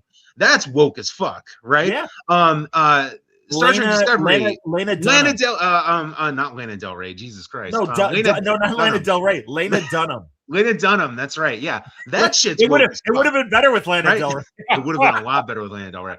That shit's woke as fuck. The Kurtzman Trek, ironically, is not woke, right? It's very superficial in the way it deals with this stuff. And when we're talking about things like trauma, like, that's a huge disservice, right? I'm not one of these people who like jerks off to trauma all day, right? I probably shouldn't have said it that way, but you know what I mean? Like, one of these writers who, they're going to write everything at trauma, I mean, my fanfic characters, Captain Jack Pierce loves being in Star Trek, like, who gives a shit, yes, that's my fanfic name. I love it. Who doesn't know? It's Captain Jack Pierce. Yes. Especially when you're dealing with trauma, where it's like dealing with dealing with it in a superficial manner is actually worse than not dealing with it at all. From a writer point of view, from the audience point of view, right? I don't know. What do you guys think? I don't know. I am absolutely with you on that. And again, every show, and I'm gonna cock my head for the audio audience, and it's like, hey, so what's your deal, Scotty? Well, my family got killed by the Gorn, and that's why I'm in Star Trek. Hey, what's your deal? Related to Uhura? They gave Uhura an awful backstory. Yeah, I mean, everybody has a shitty backstory, and again, it's like, we're the people that aren't happy to be there. But I want to ask about Larry, feel free to comment on that, unless you're still adjusting. Yeah, sorry, I had a power thing, and now no worries, man. I'm using my kid's computer, and I don't know what I did here, so I No kind of problem, man. can't even see you guys. Here, B things real fast goes. Thank you, John. I'm so tired of how not progressive this era of Trek is. While it gets lauded or bashed for superficial gestures, totally agree. I just think I think it's ironically very funny. It's like, so many people hate these shows. I mean, there's plenty of reasons to hate these shows. Don't get me wrong. I hate these shows, right? But woke isn't one of them, ironically enough. But anyway, okay, moving on. All right, Klingons having two dicks. Because isn't that funny? No, it's not funny. And also, let's take that to the goal line. Because let us not forget. Zia, baby. She knows what she wants. Well, I was going to say, now it's time for Star Trek sex education. Okay, does that mean that Klingon women have two vaginas? And I'm kind of being serious. And they do, right? I mean, maybe just one really big one. I mean, sorry, kids. Here's a quick sex ed. You're getting it from the streets, kids. Here's your sex ed. The penis is there to procreate. So I would imagine that the double penis is there to procreate. How does that work exactly? It doesn't. And further, even worse, I don't mind that Jaden's gay. I got no problem with that whatsoever. Yeah, no, not at all. People care about that. I hate the voice modulation. That's what I hate. Yeah, that's ridiculous. I know. And also, I guess English might be a second language because every word is said so slowly. But also, it's very slow. And I love the debate episode. Okay, but we can talk about that for an hour. But in that same episode, when they show him with his family and he's got two fathers, how the fuck does that work? Really, let me be crass. So is one dad sitting on the sofa while the other two are getting down? Or also, if the Klingons are facing extinction and Kronos is blown up and they're, it's kind of Star Trek 6 all over again. Here comes Larry. Oh, no. Oh, okay, that's all right. My point though is I don't understand the need. And I read an article about the woman that wrote that episode. She said, I thought it'd be fun to have a throuple family. And it doesn't work. I can see two gay Klingons getting down. And it's a way that they kind of the way Dax and Worf would spar and then go off and bang each other and everything. So I could see that for two males to have a gay relationship, and that works for me. But what doesn't work for me is when you're facing extinction, if anything, it should be two moms and one dad, and dad should be fucking everything he can to repopulate the species. Like lions, like lions. Yes. There is. I mean, but again, this kind of just proves the same point over and over again, where it's like there is already that situation in Star Trek canon with the Andorians. Like in the novels, I can't remember the name of the author, but she went into this whole society, Andorian society, where there are actually four people. And there's two male coded, two female coded, and together they create babies. Right? I don't remember the exact details, right? But again, you don't have to have a throuple. We have Andorians already. If you want to have that cool thing, go to Memory Alpha, and spend 2 minutes. And you'll figure it out. They couldn't afford more makeup than for Laura Thok and Jaden. That's true. And I mean, again, Fishboy, Darren had it for one episode. So clearly that's out of the picture. Yes. But yeah, man, again, they don't think. Isn't that fun? Isn't that cute? Well, no, it's not. Actually, it's kind of insulting to the audience because you're introducing this just for the fun of it. I'm sorry, Larry, what'd you say? Say it again. I'm sorry. I'm just agreeing with you that when they come up with cool stuff, but they don't think it all the way through. That you can't just have a cool thing without crazy ramifications, like the burn. I don't know. I think that Klingon two dicks thing is from the books. So I know we knew that when Worf broke his back, we found out that they have two spinal columns. I mean, that's the thing. It's like Doctor Who having two hearts and everything. And that's okay. But really, isn't that funny that he's got two penises? And it's like, no, it's stupid. It's not funny. And also you're demeaning this great race that went from being these mustache twirling bad guys in the 60s to, Berman era Trek, where it's like, Oh no, I get the Klingons. They're this warrior race, and they're this proud thing. And again, you could be gay and a proud warrior as well. And I accept that Jaden. I don't want to be a warrior. Okay, fine. I understand that. I don't understand the family abandoning him. That made no sense to me at the end of the at the end of his flashback and everything. By the way, I agree. B thinks, and yeah, I think Denobulans also. That's Phlox's race in Enterprise. I think they were multi-partner aliens and stuff. And that's the thing, man. It's like if you want to show a race that is two dads and one thing, fine, create one. I mean, also, I mean, let's make fun of Strange New Worlds and all the Gorn bullshit. They could have done everything they did with the Gorn and just called them something else, and I would have been like, "Hey, good for you. Yeah, I see that it's a xenomorph, but at least you're suddenly tacking this on to a well-known race." And it's I've always wanted to write Gorn things. Then write it right, because we know what the Gorn are, and you rewrote them in a stupid fucking way. This is lazy. Yes. It's so lazy. Speaking of B things, he had a good one up in the top that Lucasfilm is doing all this stuff for the Star Wars anniversary, and that what's Paramount doing, right? But 10 years ago, they didn't do anything either. Yep. They tried to do something for the 55th one. I remember John Price and I did a great interview for I forget who it was, but it was great. But because he did that, because it was, what was that for? Forces of Geek. And yes. And he did that because Paramount wasn't doing anything. So, he got us. I was really excited. But no, you're right. Shots, right? David Gerald was in it. Some other it was really fun. Larry Divisak was in it. It's fun to be asked along, but that's the fans have to do something because the owners of the IP don't give a shit. That was insane. Well, that's funny. He thinks it's right. For the 50th anniversary, CBS told everyone to stop making fan films. Yeah, no shit. That is funny. Exactly. Party's over. That is Happy very anniversary. funny. Yeah. No pissing in the pool. What are you doing? Ridiculous. Fucking ridiculous. And also, what they did do, because I was there in San Diego, Larry, I don't know if you were in the room as well, but that's when they announced Discovery. I've never seen anything. 2016 is when they announced Discovery, and there was a whole panel, and this is when Brian Fuller was still attached to the show. And no, it was great. They had Fuller, they had Shatner, they had Quantum Leap was there, Bakula, Jerry Ryan, Michael Dorn, and Brett Spiner. I believe that's everybody. And it was a fantastic panel, and Shatner was funny. Everybody was cool. Everyone got a chance to say something interesting.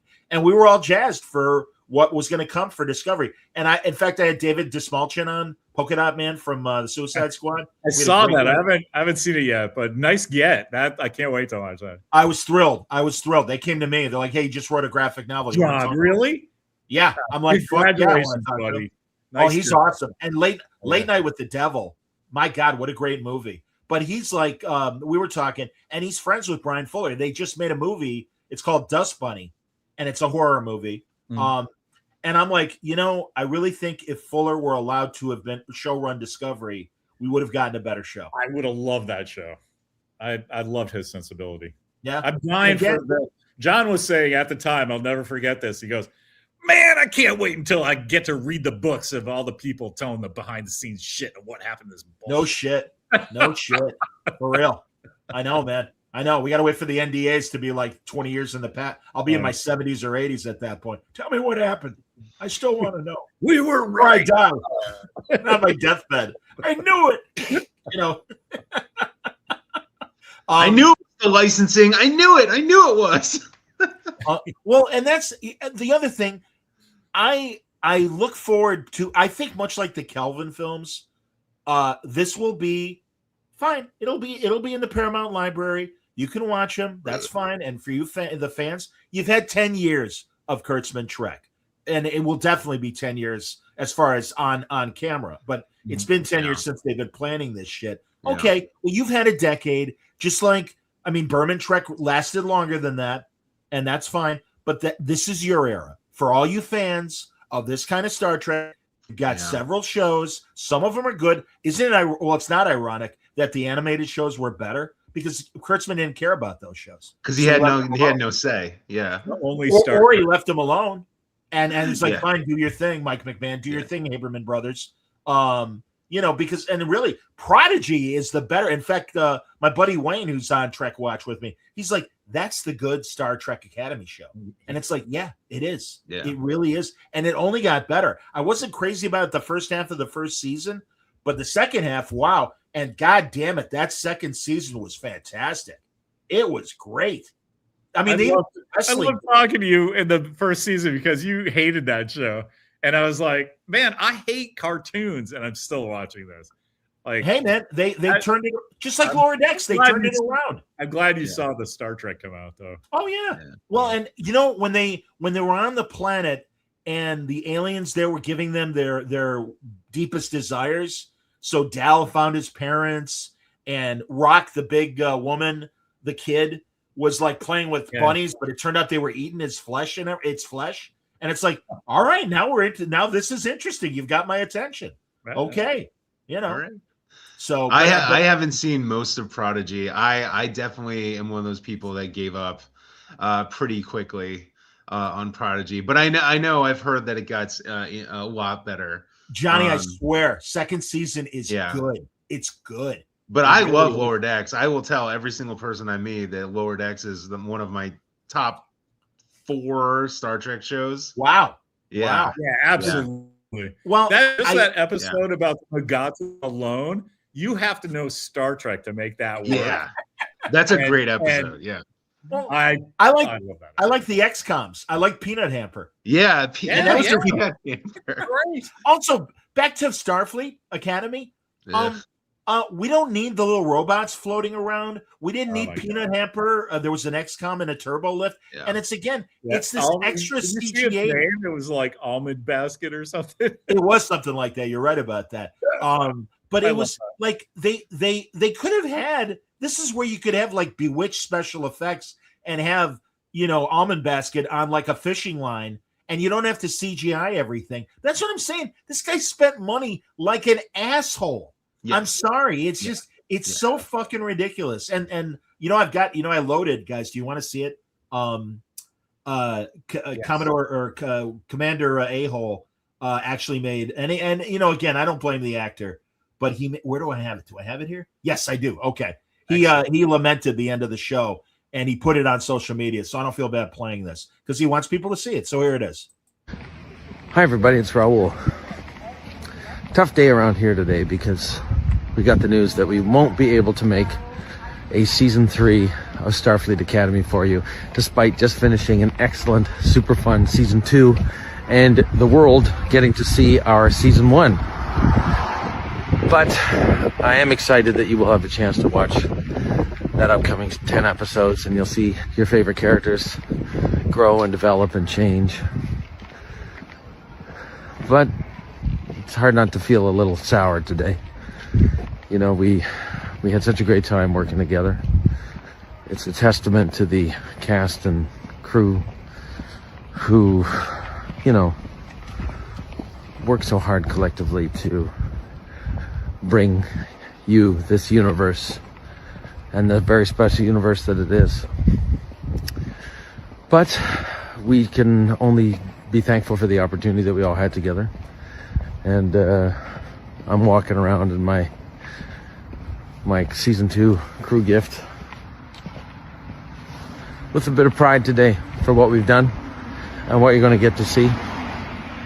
And even if Star Trek goes into a deep freeze for a while now, the ideals of the series and Gene Roddenberry's vision of a hopeful future, of one that's not filled with hate but love, and filled with peace, not war, that's never going out of style.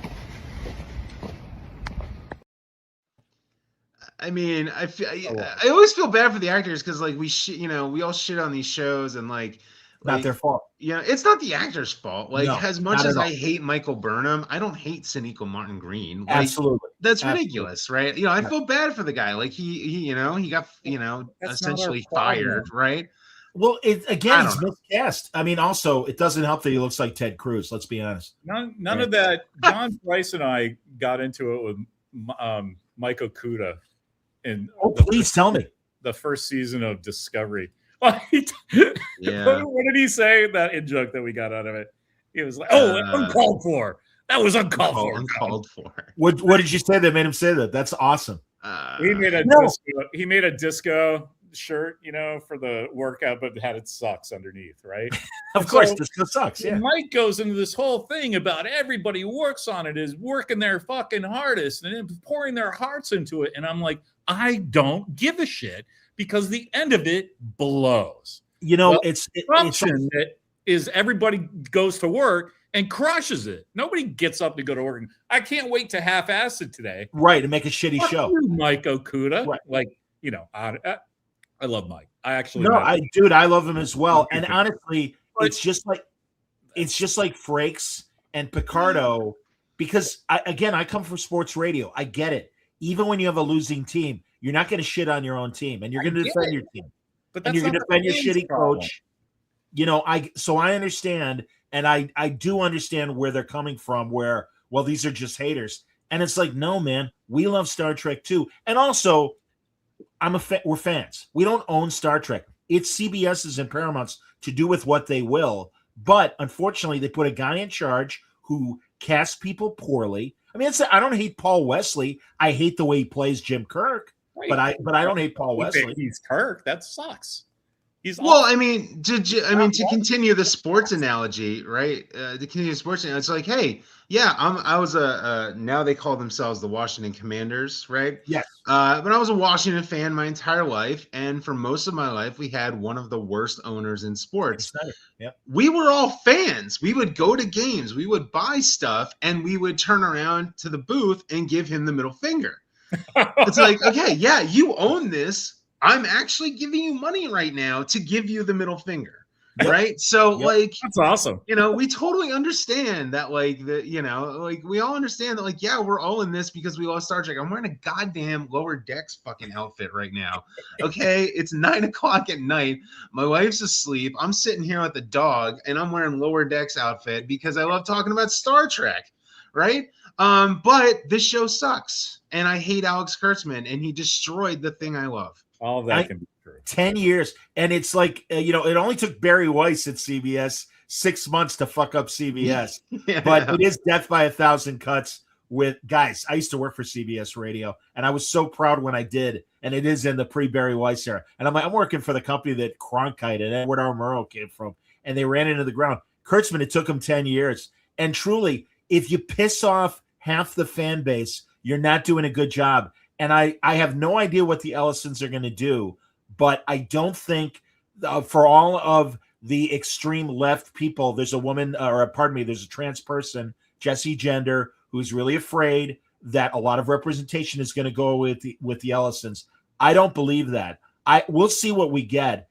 I don't think they're that stupid, but I do think we might get more balance. I always point to Voyager, where we had strong men and strong women. But unfortunately, on Starfleet Academy, you had women and a hologram of a man and an asshole running the war college, and no male leaders in for the teachers, no positive male parents other than Genesis' dad, who we never saw on camera. That's another thing. Again, we're going to spring break and we're going home. Great, let's see Darum engage with his parents. He goes back to his fucking home planet to get married, and we never see we see his parents, but they never have any dialogue. I am so cognizant of the 5 lines or less, and you get paid scale.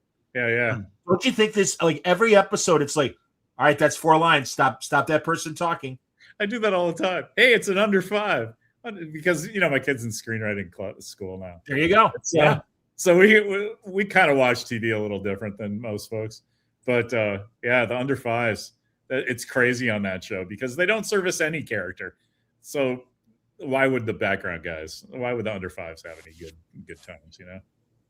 Things. I had a computer. Well, I was just happy that you brought that up because I was like, hey, it's like I can't. The next time we talk, I'm going to tell Walker that John Suntrace is on that stuff too. Oh God, man! Again, because we know these little things because we learn about the way TV works and screenwriting and all that. Here, right. B says. I had a computer science professor who was really bad at teaching. Everyone kept telling him it wasn't working. He genuinely cried that he put his heart and soul into it. Still didn't teach anything. Yeah. Oh, here, Some what is that? Some Okie. some Cleed dude. Some Okie, Okie some dude. Okie dude. From Oklahoma. Oh, thank you. Some Yeah. Okie dude, of course. Excuse me. But did you guys like Picard? I know Michael Chabon was in the writing room then. He's a genuine Trekkie. Yes, but Yes, Michael but Chabon is I happy don't to believe tell he's you. a Trekkie. Well, when he really wanted for Strange New Worlds to go, yeah, but Spock smiled in the cage. Let's explore that. No, that was a half-baked cake, and it took a couple episodes of the original series before suddenly it's like, hey, Shatner's playing hot. I'm going to play cool. And I mean, Nimoy himself says when the first time he was going to say fascinating, the director's like, say it more like a curiosity and less intense, and that you're just fascinating. And it's like all of a sudden Spock became the stoic person that he was. And I again, the other thing that I hate about New Trek, they have to like plant their flag like, hey, let's show the first time Kirk and Spock worked together. Let's show the first time Dick happened. And it's like bullshit. You are really grasping at such easy stuff. And not only that, but you're fucking it up. I hated that episode, the Sailot That Ate Its Tail from Strange New Worlds last season, where it basically was a backdoor pilot for, hey, let's make Star Trek Year One. No, thank you. Nope. No, thank you. I can't think of a worse enough. idea. Totally, man. I also hated Picard because of that. It's like season 3 of like the first 2, that was just nonsense. But the season 3 that everybody went crazy about, I would have loved that 15 years ago. But we're pals with Carl J. Martin, who's a fantastic set designer in Hollywood. He did like the Milano for the cockpit for Guardians of the Galaxy, works on Mandalorian, and he was the set design guy for Picard season 3. And he's like, we had to design ramps on the bridge because Stewart just can't walk. So like, that's not going to be a good show because you're using expired milk for making your quiche. It's that first season where climbing a flight of stairs was a challenge for Patrick Stewart. No, I hear you, man. I hear you. And you know, he's like signing autographs of a picture of a set that he had nothing to do with. He's like, no, but I built it. Well, yeah, I had to collect the blueprints from Doug Drexler's house. It's like, yeah, why are you signing pictures? That's like me holding up a picture of Brad Pitt and then signing that because you're gonna want it, right? Come on. That's by the way, I love that the ship in Guardians of the Galaxy is called the Milano. The Milano. That's fantastic. To the Michael Chabon question, where it's I'm sure you guys remember this, but at one point, I believe this was Michael Chabon put on Instagram or something, and he's like, "Hey guys, if we did a Picard season that was just him solving mysteries around the vineyard, nobody would want to watch that." And literally every single comment was like, "That's exactly what I want. Yes, please. I want old man Picard solving mysteries in Le Bar, France." Yep. Like that's with his little dog. That's exactly what would have worked. Totally right? Chabon's a great author. But just from top down, I mean, they've just completely misunderstood what they're doing, what the audience wants, which, I'm not saying, pander to the audience, but at the same time, know what your audience wants. It's commercial art. Yes, please pander to me. I'm going to pay my money and flip off the Washington owner. That's what there wasn't enough Patrick Stewart in the first season or the second season of Picard. And you're right. It would have been fine. You didn't need the next gen cast. And you couldn't, or if you wanted to, like that one episode in the first season, fine, have a couple of them show up for various reasons. But yeah, man, in support of a Patrick Stewart mystery. But again, no, they had no faith in that. Yeah, and then 84, you can't hang a show where an 84-year-old is the main character. You just can't. And the Chabon of it all, it's just like Chris Chibnall running Doctor Who was shitty as hell. But Broadchurch, the David Tennant, Olivia Colman show was good, and that was Chris Chibnall.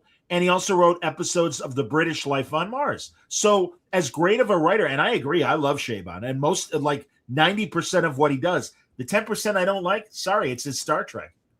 I mean, I didn't mind that short that he made, and that was like the only good short Trek, where it was the Calypso thing. That was a good one. Yeah, that was a good one. I was really hoping that they addressed that in Discovery. That would have been cool. They kind of did in the last episode with the coda of Burnham leaving the ship, whatever. But it really was unsatisfying compared to I would have liked to have been that this they had to get out of a storm. They all went in the transporter buffer. By the way to take a really fun Scotty idea from Next Generation and totally just make it. I mean, I hated that with M'Benga's little girl. Oh, she's dying. Put her in the buffer. And it's like, Jesus, man. You guys have no original fucking ideas. You suck ass. Horrible. Have they ever talked about her ever again? Nope. No, and any other episode? They lost power, so she's gone. There's no reason. Yeah, she's gone at this point. No, she's gone off to the way they wrote her off. Hi, Daddy. I'm going off to another higher plane of existence, and you don't have to worry about me ever again. It's like The Simpsons when Principal Skinner has this Vietnam story, and his real name was Armin Tanzarian, and Superintendent Chalmers is like, "We will never speak of this again." And it's like, and again, it was a joke. Or in the last episode, the Kangaroo Court. God damn it, I hated that thing. And Holly Hunter, that guy you killed? He was 2 days away from retirement. Hack writing, hack shit. Yeah. And where's the adult in the writer's room that goes, maybe we should throw that line out? That's a little much. You just, have him be a good man by all means. But no. And also, again, straw man defense. I didn't buy it. I mean, again, you could have really presented the Venari Rao as a serious, political difference of, you don't have to go with the Federation. Come with us. We will protect you. We'll do it, whatever. And Holly Hunter could have literally said, mistakes were made. We fucked up. And that never happened either. That would have been great. Mistakes were made. Yeah, whatever. But again, own up to it. I mean, she says it a little bit at the beginning of the show, but again, it kind of gets abandoned and not brought up again until the last episode. And you forget. It's like, well, wait a minute, because Starfleet was kind of wrong. And maybe they did overreact with Tatiana. Okay, fine. But also her whole story arc. I loved Orphan Black. She was amazing in Orphan Black. Oh, incredible. Incredible. And I didn't mind She-Hulk. I didn't hate it the way some people hated it. Oh, I love She-Hulk too. She's amazing. She should get all the Emmys. And put her in Star Trek. Oh my God, it's Larry's dream come true. Here's a dumb short-haired wig. Bullshit. Yep. Oh, I hated that fucking. I know. Can you put her in a Starfleet uniform and do some Star Trek just once for me? Please. Just once. Just once. Anyway. No, and I honestly Sherry Hatcher at the control room, and Ashley Judd smooching Will. I'm fine. I love Ashley Judd. You're talking about the Venari Raw, and I was. It just occurred to me there's a very simple way to do all of this. Have them go to a political science class or a history class or whatever, and then in that you do exposition. Yeah, it would be a lot of tell not show, but it would also bring the audience up to fucking speed and be like, hey, these are the bad guys. But they're actually not bad guys because they're refugees who have turned into pirates and blah, blah, blah, blah, blah. And you could have a moral debate where it's like, actually, I think they're noble, whatever the fuck, right? So like a place of higher education might do. Exactly. I don't know if you've heard of these places called universities, academies. Call them whatever you want. Call it whatever you want. It's a place where young people go and they learn and they debate topics and they they graduate with a degree at some point. Johnny. No, we have theater. We're gonna do our town. That's going to solve everything. Our fucking town. It's such an obvious metaphor because all of us read and perform plays from the 1930s that are, ridiculously American. And that's why I watch Trek Culture with the Irish guy and the two Brits. Oh, and, yeah. And they're like, I don't know what the play is. I've never heard of it. But and it's like, yeah, of course you haven't, because not only is it American, but it's from fucking 90 years ago. So they're in what, like 3500 AD or whatever. Yeah. So I often, when I feel bad, I read Aristophanes, obscure literature from 3,000 years ago. Exactly. Yeah. Well, again, Michael Burnham from the past. It's like a Viking was going to show up in the 21st century. Exactly. Like, how do we solve our modern problems? Well, what we do is we used to sacrifice a goat to the god Thor. And that would bring the crops. So I think you should find a goat and drink its blood like we always do. See, here's the problem. Your modern aircraft carrier doesn't have oars. That's the problem. Okay? That's why you guys aren't going fast. You got to go fast, you know? And in their statements, did you guys read Kurtzman's statement? No. And really even Ted Cruz from the War College in the video clip we just played, they all invoke Roddenberry's name.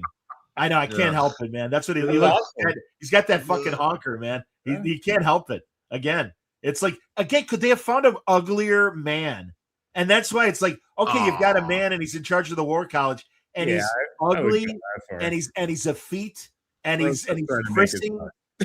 Bullshit. Again, Look, they don't like. I'll tell you what, my guys. They don't like men. It's not the actors; it's the designers. Like, yes, John Eves cannot draw a new ship to save his life, and whoever their set designer is, in this one season, they had 3 and 4, if you count the last one with the Kangaroo Court, of the whole like, oh, we got to go to this alien marketplace to get some plot point done. And 3 different times and 3 different planets, plus the last one because it looked the same. They all looked identical. It didn't even look like they redressed the set. It looks like they set up the marketplace and just left it because we're gonna have to go up there. It looked like nobody's gonna notice. It looked like Planet Metalis from the 3rd season of Picard. I said the same thing. The same people, right? Absolutely. And also, I love for the Kangaroo Court all the open fire that's in the atrium and everything. And it's like, hey, Apollo 1, maybe it's not a good idea to have open fire in a contained area with oxygen. Again, the science person must have got a lot of paid vacation because I guess she wasn't there that week to say, yeah, maybe that's not a good idea. Please don't do that. In a ship where the main bit is like an embassy suites that they have to pressurize because it's a fucking spaceship. And then all their like, how big is that? I don't know. And the money they spent on it. Again, they could have had small classroom sets and use the bridge in different ways to be like, okay, this is really on the bridge, but now it's a simulation of a bridge, and we're gonna do something like a video game. And okay, you're gonna have to and also, goddamn, they got shot at. They rarely shot any phasers, either handheld or on the ship. And it's like, where's the pew pew? Come on. I'm like, it's fucking Star Trek. Give me a goddamn break. And also the bullshit of the doctor creating the hologram as a diversion. It's like, yeah, but fine, but the ship was still, it didn't move.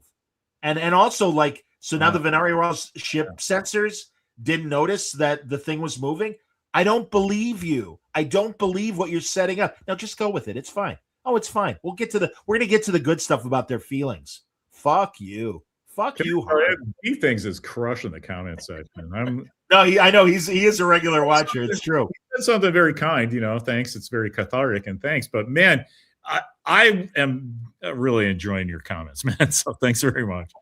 B Things says they want to treat Star Trek like it's a religious cult with Roddenberry as the Messiah. Absolutely. That is all something Star Trek has historically been consistently against. They don't get it. They really don't. And again, it's Idic is everything to them. Go ahead, Johnny. Excuse me. So fun fact, the Star Trek paper I wrote many years award-winning Star Trek. The award-winning Star Trek paper that I wrote, it didn't talk about it in terms of religious. It talked about it in terms of postmodern authorship, where this if anyone's interested in looking at Wikipedia, I suppose, don't look at AI. All right, AI. Don't. Anyway, long story. But it comes from Michel Foucault, the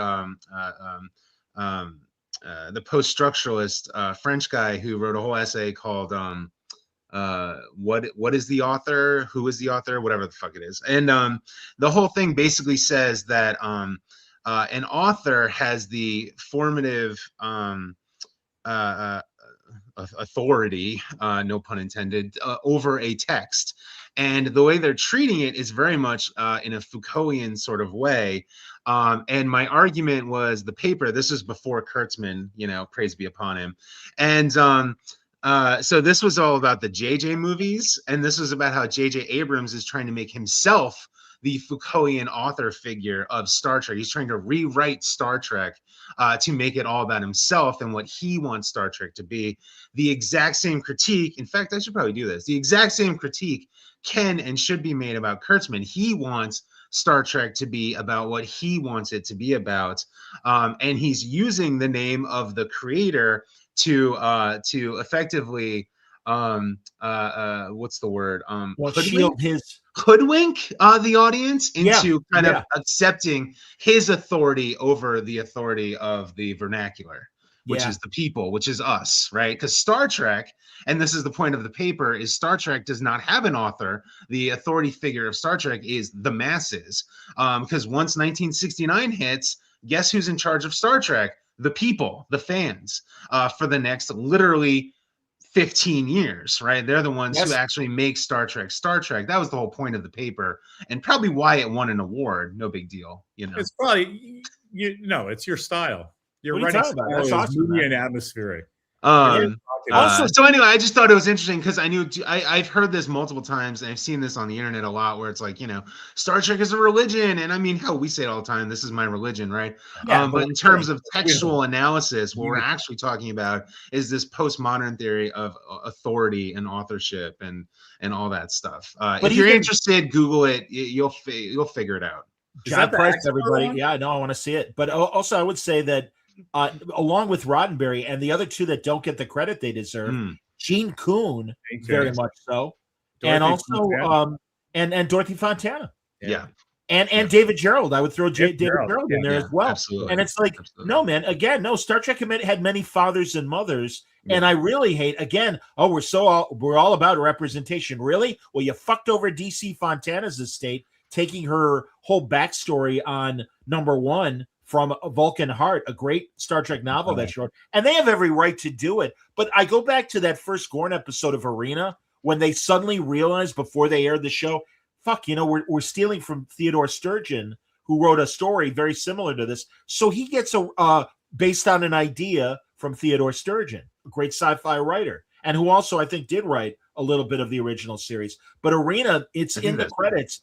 And unlike Ursula Le Guin, who they absolutely ripped off on that first season Strange New Worlds episode, and I don't remember the name of Le Guin's short story, and they've even admitted, that we were inspired by that. Well, they give her the fucking writing credit because it wasn't inspired. You kind of stole the idea, jerk off. Inspired by the whole data plot in Star Trek Picard is based on Measure of a Man. Yep.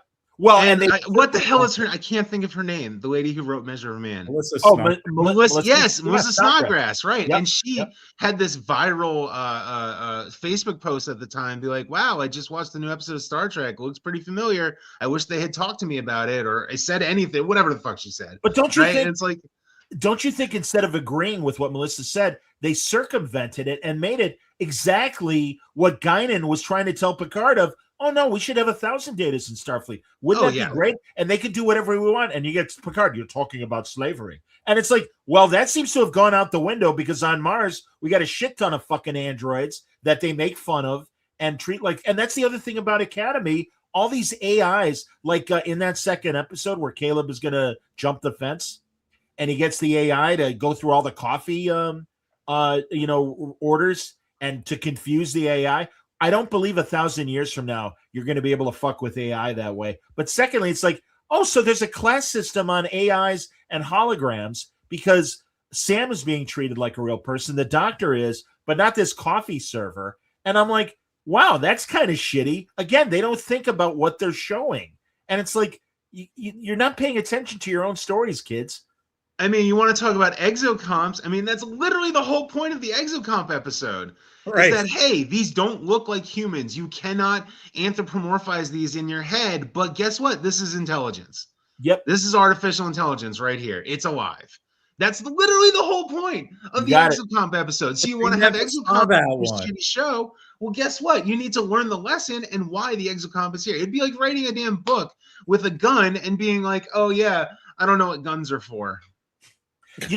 And this just occurs to me, and I've said this before about the animated shows. You know how to mollify the people that like New Trek and maybe give old Trek fans something to think of.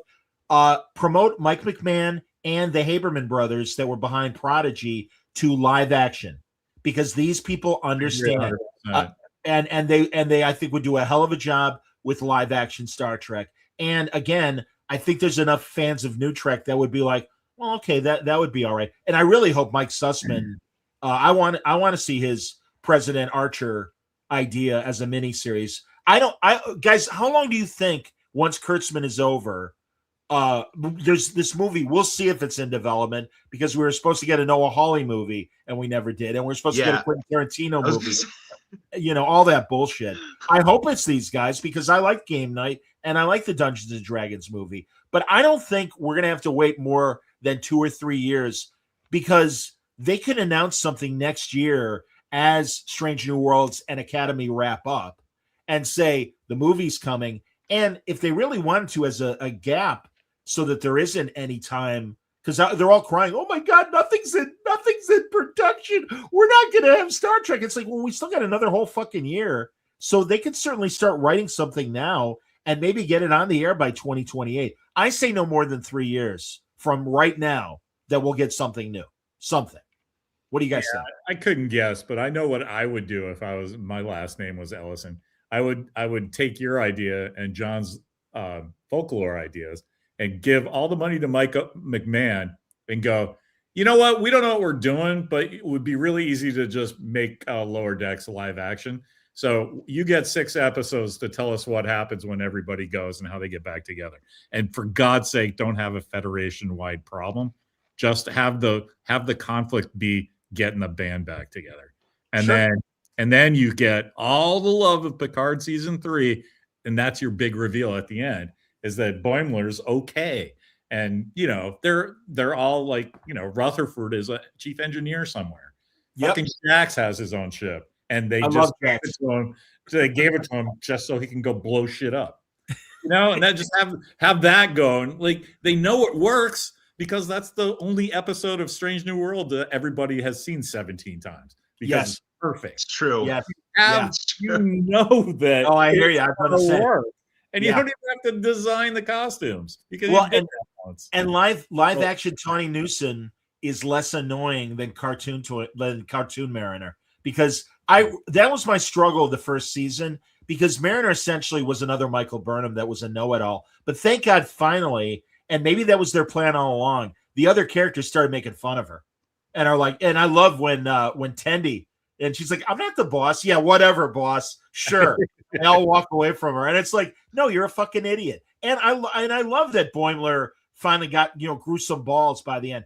Rutherford and Tendi were much more interesting. And really Noel Wells is really cool. And Eugene Corrado or whatever his name is. I think he's cool. They're great. Yeah, I love that actor. He's in Star Wars. He's in an episode of Star Wars. Yeah, and he was on another streaming show. I think. Oh yeah, he's on the Ted Danson Man on the Inside. He's married to Ted Danson's daughter, and he was really good in that. That guy is all over genre stuff. These are good actors, and again, that's why I feel bad that because they're on screen, they're the ones that get the blame from the haters, and it's unfortunate, because again, they're given. That's why I like to talk to writers in television and film rather than actors, So I agree with B things. Talin was generally becoming one of my favorite Star Trek characters. Absolutely, really fun character. One of the worst critiques, and this is how you kind of separate the wheat from the chaff when it comes to like critiques, is I don't like that actor. I'm like, okay, well that's not a critique. Like that's just you not liking a person, right? What do you like about the character? What do you not like about the character? Do you like the writing? Do you not like the writing? Do you like the scenes? Oh no, she sucks. Like, okay, well, you suck. Well, and also unfortunately, because social media gives everybody a voice, and people are just like, well, why don't they move Academy to another like Netflix, like they did with Prodigy or whatever? And it's like, no, you don't get it. They don't like Kurtzman. They don't like what he's making, and they didn't sign up for this. It's fucking Les Moonves's fault. The guy that gave Kurtzman a blank check and said, I don't know dick about sci-fi. You run with this. I mean, apparently initially it's like, Star Trek, is that the one with Darth Vader? Thank you, Les Moonves. Yeah, is that real? I kind of believe it, man. I don't That's know. what I've always read. Yeah. Man, that's crazy. They it's literally, I mean, it literally feels like, because it most likely is, they literally just ran out Kurtzman's contract. Like, okay, this is the end of your contract. Go away. You have wasted enough of our money. We knew when, and it was even the old Paramount regime, when it's like, all right, why don't you wrap this up? We're changing yours with 4. Oh no, we can't do that. We need a 5th season. Well, you're not getting 10 fucking episodes. And it was a back and forth, and finally, all right, we'll give you 6. Wrap it up. Yeah. And that's the old ownership saying that. That's not the Ellisons. Well, so, I mean, it's been a failure. writing was on the wall. I mean, as much as look, you can like these shows as much as you want. That's not the problem, right? But this sort of collective hysterical, like, you have to like these shows. These are amazing shows. Like, no, the numbers have never been there. Nope. The numbers have never been there. And we've gone through multiple times. I'm sure I can go back to 2016, 17, whatever. And I'm sure I have fucking shit written about the numbers. And like, Discovery was never popular. Strange New Worlds has never been popular. Like, yeah, okay, congratulations. They're a top 10 streaming show on its own streaming network. Right. Congratulations. Wow. And this one, and Academy wasn't even top 10. It never even hit top 10. Like, you know, these could be the best shows in the world, but they're still not popular. You know? Well, also the ones that love it are like, well, they're saying that it didn't even make the Nielsen top 10. Why is that a measurement? It's like, well, that's how television works, kids. I don't know, because that shows you how many viewers are actually watching it. It's an expensive show. So if you're not getting the viewers, then it's not worth the money. The Okie dude wanted to know, he's been wanting to see Lower Decks for a while. Is that one you recommend? If you like, I agree. If you don't mind a parody of Star Trek, because it is, but there is good Star Trek within the parody. So it just depends if you're like, wait a minute, they're not treating this seriously. I don't think it's a parody. Tell me, Larry. I'll listen to satire, but like I don't recommend it to people unless I'm 100% positive I know what their sense of humor is. Yeah, because that's fair. Because I will say all day long that I fucking love it, but what's that mean if you're a big fan of something else? You know, it's if you have a weird if you just have a know Star Trek really well and you want it to be funny, then you'll love Lower Decks. Yes. It's 100% serious ass Star Trek, but it's not serious when they're doing it. You know what I mean? They treat it into the Star Trek universe. You could do that show live action right now. But but I got to be honest, Lair, I don't want to see Tawny Newsom's workplace comedy. I don't care about that at all. And really, I'm sorry. I believe that she is a legitimate fan of Star Trek. I got to be honest. I don't want to see her writing Star Trek anymore. I really don't. Oh, I don't know about that, but I don't need to see a whole show about they're on some kind of planet and doing some. Just the stuff I read about it seemed very uninspired. Well, it's more. We don't want to do traditional Star Trek. We want to get away from that. And it's too off-brand. And just because it's called Star Trek, we're supposed to like it. And it's like, no, fuck you. It's got to be good. Sorry, it does. I don't understand why everyone wants to run away from Star Trek formula. Like, Star Trek formula works. Like, it's like, say what you want about the Star Wars sequels, but at least they embrace the Star Wars formula. And it's like, yeah, okay. Like, don't run away from the damn formula. I don't understand. Like, have a group of people go out into space and have adventures and explore what it means to be human. Done. Next. Yeah. Like, I don't understand why everyone wants to run away from this. So hard. Like, oh, let's reimagine Star Trek. And what if the captain wasn't the main character? And what if it was this? And what if it was that? And what if you did speed in a building? Like, I don't know. Like, what the fuck? Like, just make a goddamn Star Trek, man. It's not that hard. It's going to be fun. Make a fun adventure show. With the Kelvin movies, you had JJ, you had Kurtzman, and you had Robert Orci. And the only real Star Trek fan of that trio was Orci. Something happened with his personal life, and he kind of crashed and burned. And JJ wanted to move on to what he really wanted to do and fuck up Star Trek or Star Wars. And so, Alex was the last one standing. And I'm sure Les Moonves is like, well, he's been making the movies. So Yeah, exactly. let's let him do it. Yeah. And again, listen, this guy is all about the message and what Roddenberry want to do. And again, it's more than just Iddick. That's not enough. You have to. And also it's got to be a fun action adventure show. And there's not a lot of fun. There's a lot of trauma and a lot of stress and a lot of sadness. Exactly. And it's like, and that's what, again, where's the aspirational stories? They claim they're doing that, but it's always in the last episode of every season that they remember, oh, this is supposed to be aspirational. And it's like, yeah, you put us through 9 episodes of fucking misery to finally get to, oh God, the Federation is great. And it's like, yeah, we already know, fuckers. I'm sorry. I mean, obviously, I don't mind. I've been dropping so many F-bombs on this show. And normally I pick on Mitch for doing it when we're all doing it and everything, but I can't help it. I really hate these people, and I don't want them. One thing I always remember in the immunity syndrome when Spock gets blinded and we find out about the second eyelid. Yes, but that's not the immunity syndrome. But absolutely, I do love. Which one is it? The immunity syndrome's the amoeba that. Spock that's not the same one. It's the one with Pulaski back in the original series. I forget her name, but she's blind, so she can handle. And by the way, that was one of the best things about Prodigy, having that alien race represented again. I can't remember what they're called. At the end of it, it's like super, stressful and trauma, and Spock's blind and everything. And at the end of that fucking episode, they go, well, you were so worried about his Vulcan eyes, Doctor, you forgot about his Vulcan ears. And it's like that's what's missing from modern Star Trek. Yes, that these guys are all friends on the ship, and they go through shit, but they still have beers and make fun of each other. Oh, there you go. I don't think it was Operation Annihilate. And that's Operation Annihilate. With the pancakes. With the pancakes. Yeah, with the pink pancakes. Yeah, that's Operation Annihilate. So that's the one where Kirk. Yeah, here we go. Attaboy B thinks. Is there truth and no beauty? Exactly. That's it. Anyway, right. But that's the thing. It's like Lower Decks is fun. If you want fun, really dorky Star Trek, Lower Decks is perfect. I mean, it is like it's a fun show. It's like, you wrote this fun little anyway. But none of these shows are fun, and that's why there was one or two.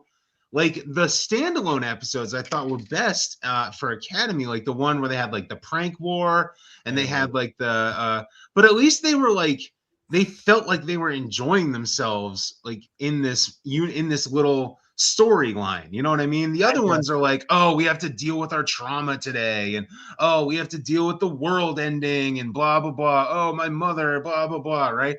At least that one standalone episode, it was we're gonna have a prank war with the bad guys across the street. It's okay, for what this show is and what this show wants to be, that's exactly the type of episode you should have every single week. It was Animal House. I didn't like it. I got to be honest. I didn't. Okay, but you know what I'm saying, though, right? Honey, I understand, and I don't blame you. It's totally fine. You know what I'm saying, though, right? Because it's hey, this is the type of show they want to make. It's a school show. No, it's a school. It's a school show. Yeah, absolutely. Have a goddamn school plot. Write a smarter one, though. Would be my comment. Well, right, sure, of course. Let's see them. Let's see them both. Let's see the War College and these guys with the Kobayashi Maru. Larry, are we keeping you? I'm sorry. It's not that. It's just 7 o'clock our time. We haven't had dinner yet. So are you starving? No. I just wanted to make sure that Mimi was okay with me talking because I'm in the. All right. I understand. I totally. Hi, Mimi. How you doing? Nice to meet you. Nice to meet you too. You've never met John? No, it's nice to meet you. Have a great time. You've seen the votive candle. Yes. Yeah. Don't mind me. No, it's all good. That's all right. Hilarious. Oh, Mother of Captain America. I love how Walker grew up to be Captain America. He was a scrawny little kid for all those years, and all of a sudden adolescence hit him, and it's like, all right, how you doing? All right, I'm going to beat the hell out of you. Soldier, yeah, he's around. I don't know. No, I hear you, man. Oh, wait. Rad Puppy says Shatner played Kirk's dead brother. That's right, of course, in Operation Annihilate. Yes. And Spock is blinded, getting rid of the parasite infection. They should have done that in Strange New Worlds. There he is. There he is. Hello. How are you, Walker? I'm doing good. I almost fell over running out. How's film school? It's going good. Attaboy. Are you ready to take over Star Trek? Because that's the plan. Yeah. Attaboy. That's what we want to hear. I look forward to that in my 70s, watching your Star Trek, Walker. Kurtzman's his contract runs out in 2028, which is the year before I graduate. So they'll get a year to get their shit together before. He's got the plan. He's got it all planned out. Absolutely, man. No, I love it. I love it. Good job. Later, man. Nailed it. Absolutely.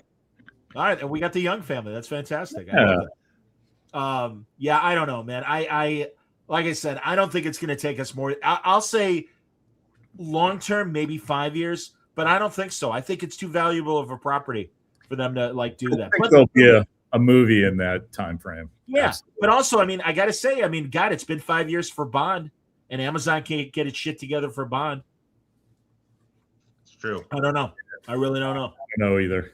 But I mean, there was always that always talking point where it was like, oh, I'd rather have bad Star Trek than no Star Trek. No. I think we can all agree that the Kurtzman era has proven that incorrect. Yeah.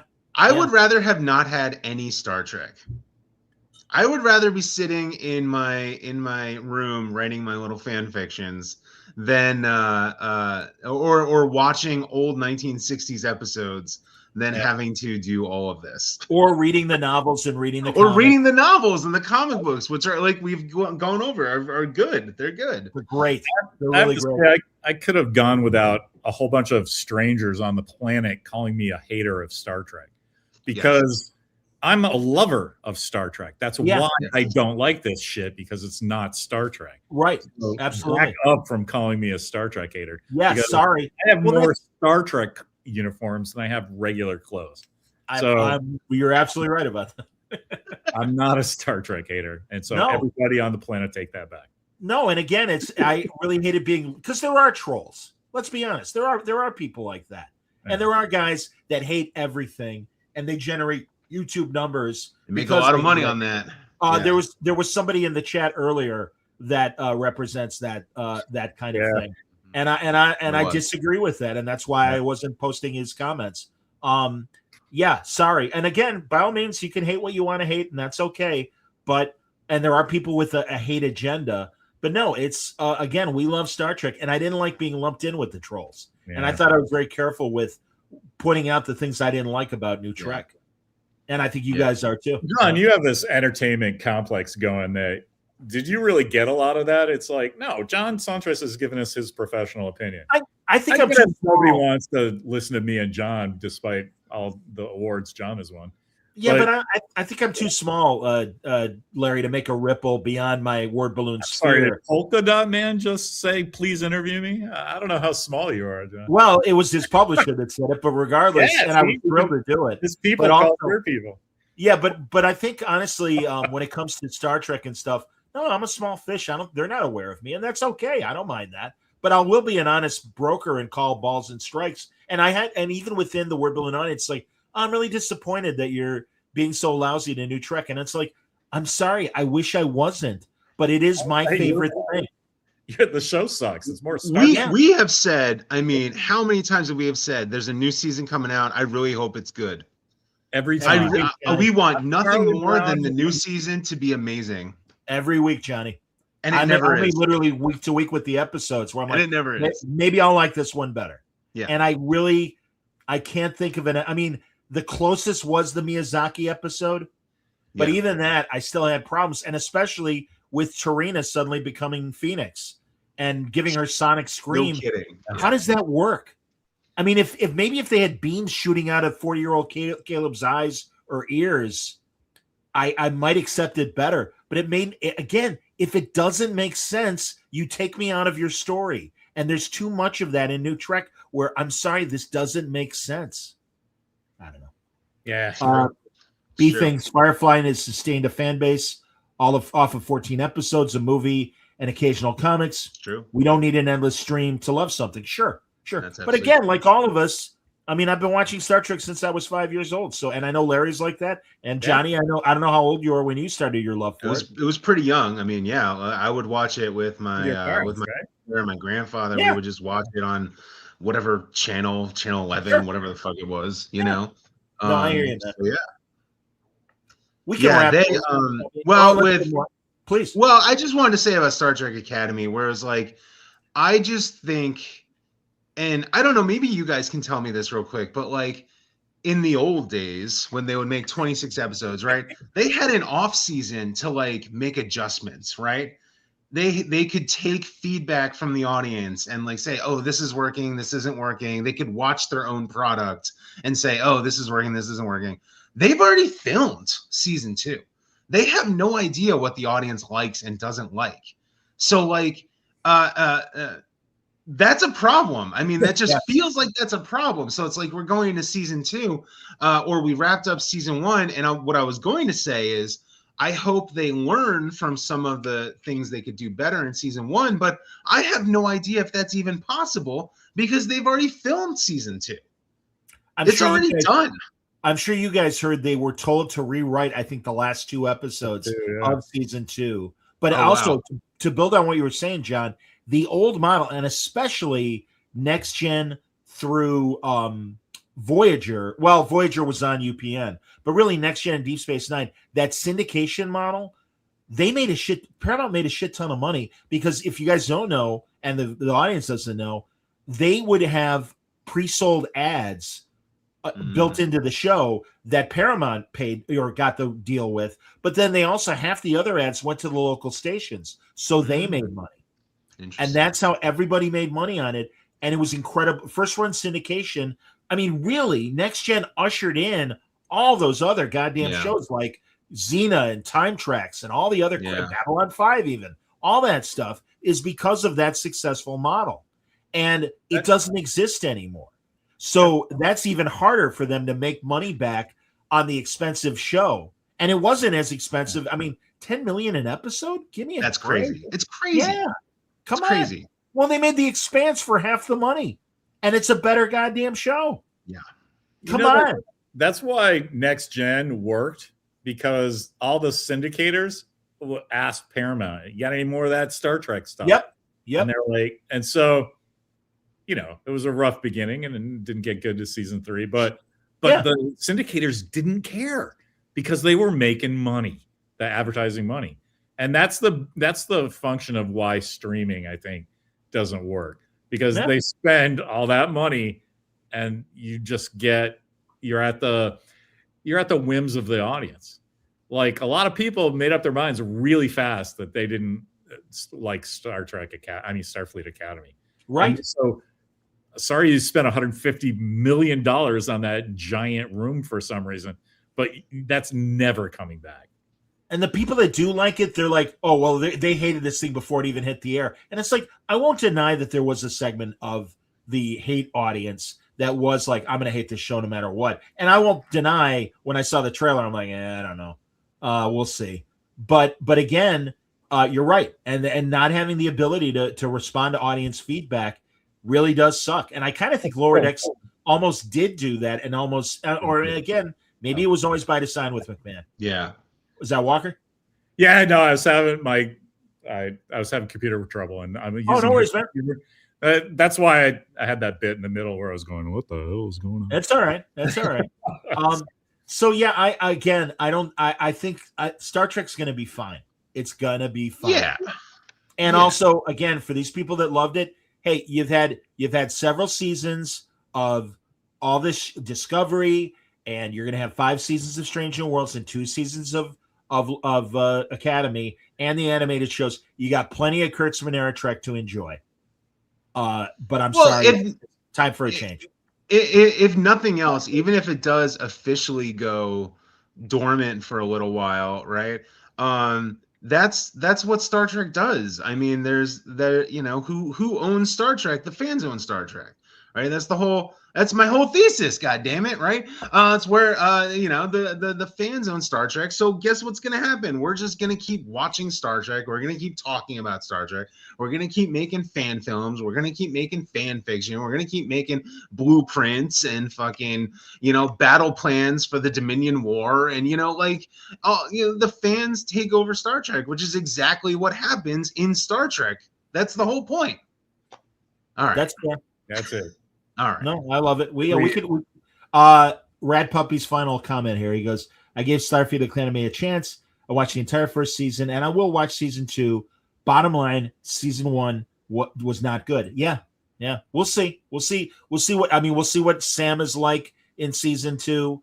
We'll see if these kids, now that they've shown a little bit of skill, like Darren being a helmsman, and maybe we'll see more of. I hated that Genesis had to falsify her letters of recommendation, and the reality was she's too good, and that's her great flaw is she doesn't realize how good she is, and it's like, man, you do not want women to have any sort of obstacle whatsoever because women can do everything.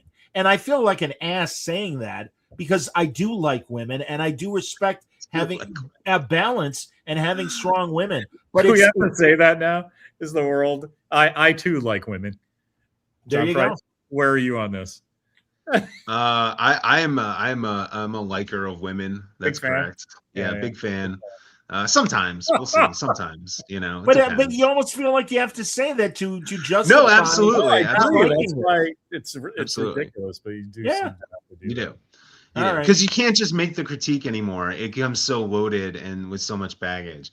Yeah, I do think there are like a few things that they did well, or not even did well, but I think they could build off of. But yeah, I mean, overall, the first season was ridiculous. Like it was all over the place. Even if they started off good in this direction, they sabotaged themselves with another episode.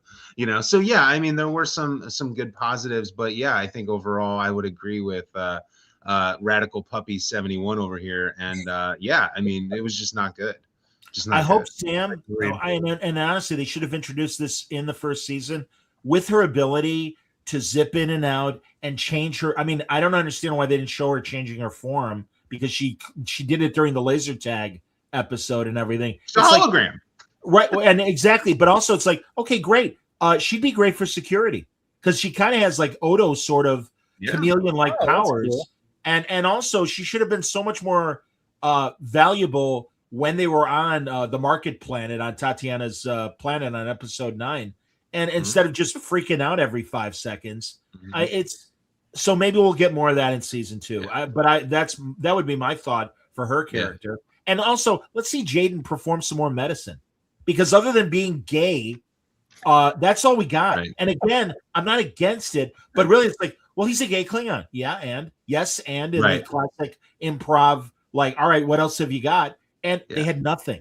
That's my big problem with them, that they're like, well, checked off box of representation.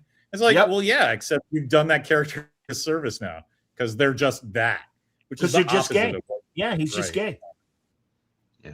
Stupid. Very fucking stupid. So, you know, I'll watch it when it comes on. I'll watch every episode. Exactly. But I'll be back next year. I know. I'm the same way. I feel like, did you guys ever watch Curb Your Enthusiasm? Of course. Yeah. Richard Lewis had a great running, conflict with Larry David, and there was one episode, I don't know what it was. They had this giant argument, and Larry's leaving, and he's like, "Fuck you, and I'll see you tomorrow." And exactly, like, if you take that scene and Charlie Brown and Lucy trying to kick a football, that's how I feel about modern. I love that. I love the Family Guy where Peter shows up and just starts beating up Lucy for pulling the football finally. And it's like, and also, man, you want to talk about cathartic, like working out your problems. I love that Charles Schultz made Lucy his first wife, and it's like, you know, she sucked and Lucy sucked because of it. And God bless Sparky for finding the second wife who adored him, and like his last 25 years of life, he had a nice wife that liked him, and it was a much better life. That's the beauty of art, right? You know? I'm with you, boys. This was great. Seriously, I'm so glad. I knew Larry. You know, Larry's always reliable about. Yeah, I'll fucking come on. Hey, Larry, I want to do something in 15 minutes. All right, I'll come on. That's what I love about. Like, he even did a Love Boat with me already. Oh my god, that was a blast. Well, you'll be back. Back. That Love Boat thing is so good that I watched the 2 that you posted. Are there more up, or just those 2? What? Are there more up? I think. I started. You know, I started a separate channel because I want beyond the Word Balloon audience. I want to see if people will discover it that are just looking for Love Boat talk, and I think it's a kitschy enough show that maybe it'll work. You know, Johnny, I don't know if you have any interest or love in the Love Boat, but you'd be absolutely invited as well. You know, if I ever see it, I'll let you know. That's the thing. I mean, I haven't seen it. It was first on, and John Suntrace goes, "Hey, watch episode 5 and talk about it with us." And I was like, "Yes, please." Well, and I mean, because we see we'll see like Soupy Sales is in a Love Boat episode, and we remember Soupy Sales from the 70s. That's Larry's and my age curse. So for us, it's hilarious to see these old, stars, and even the ones that weren't stars, but were on like an ABC television show for a season. So they're on a Love Boat because they're kind of cross promoting their shows. I think it's fascinating that way. But yeah, I am posting more. So fantastic. I think that once you get a few go up there, because I think I've watched the first 2. Okay.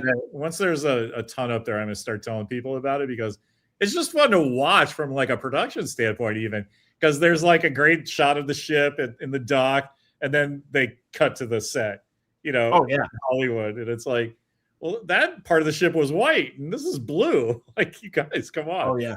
And they just like, nobody cares because this is 1979. They're like, oh yeah, cool. There's Misty Russell.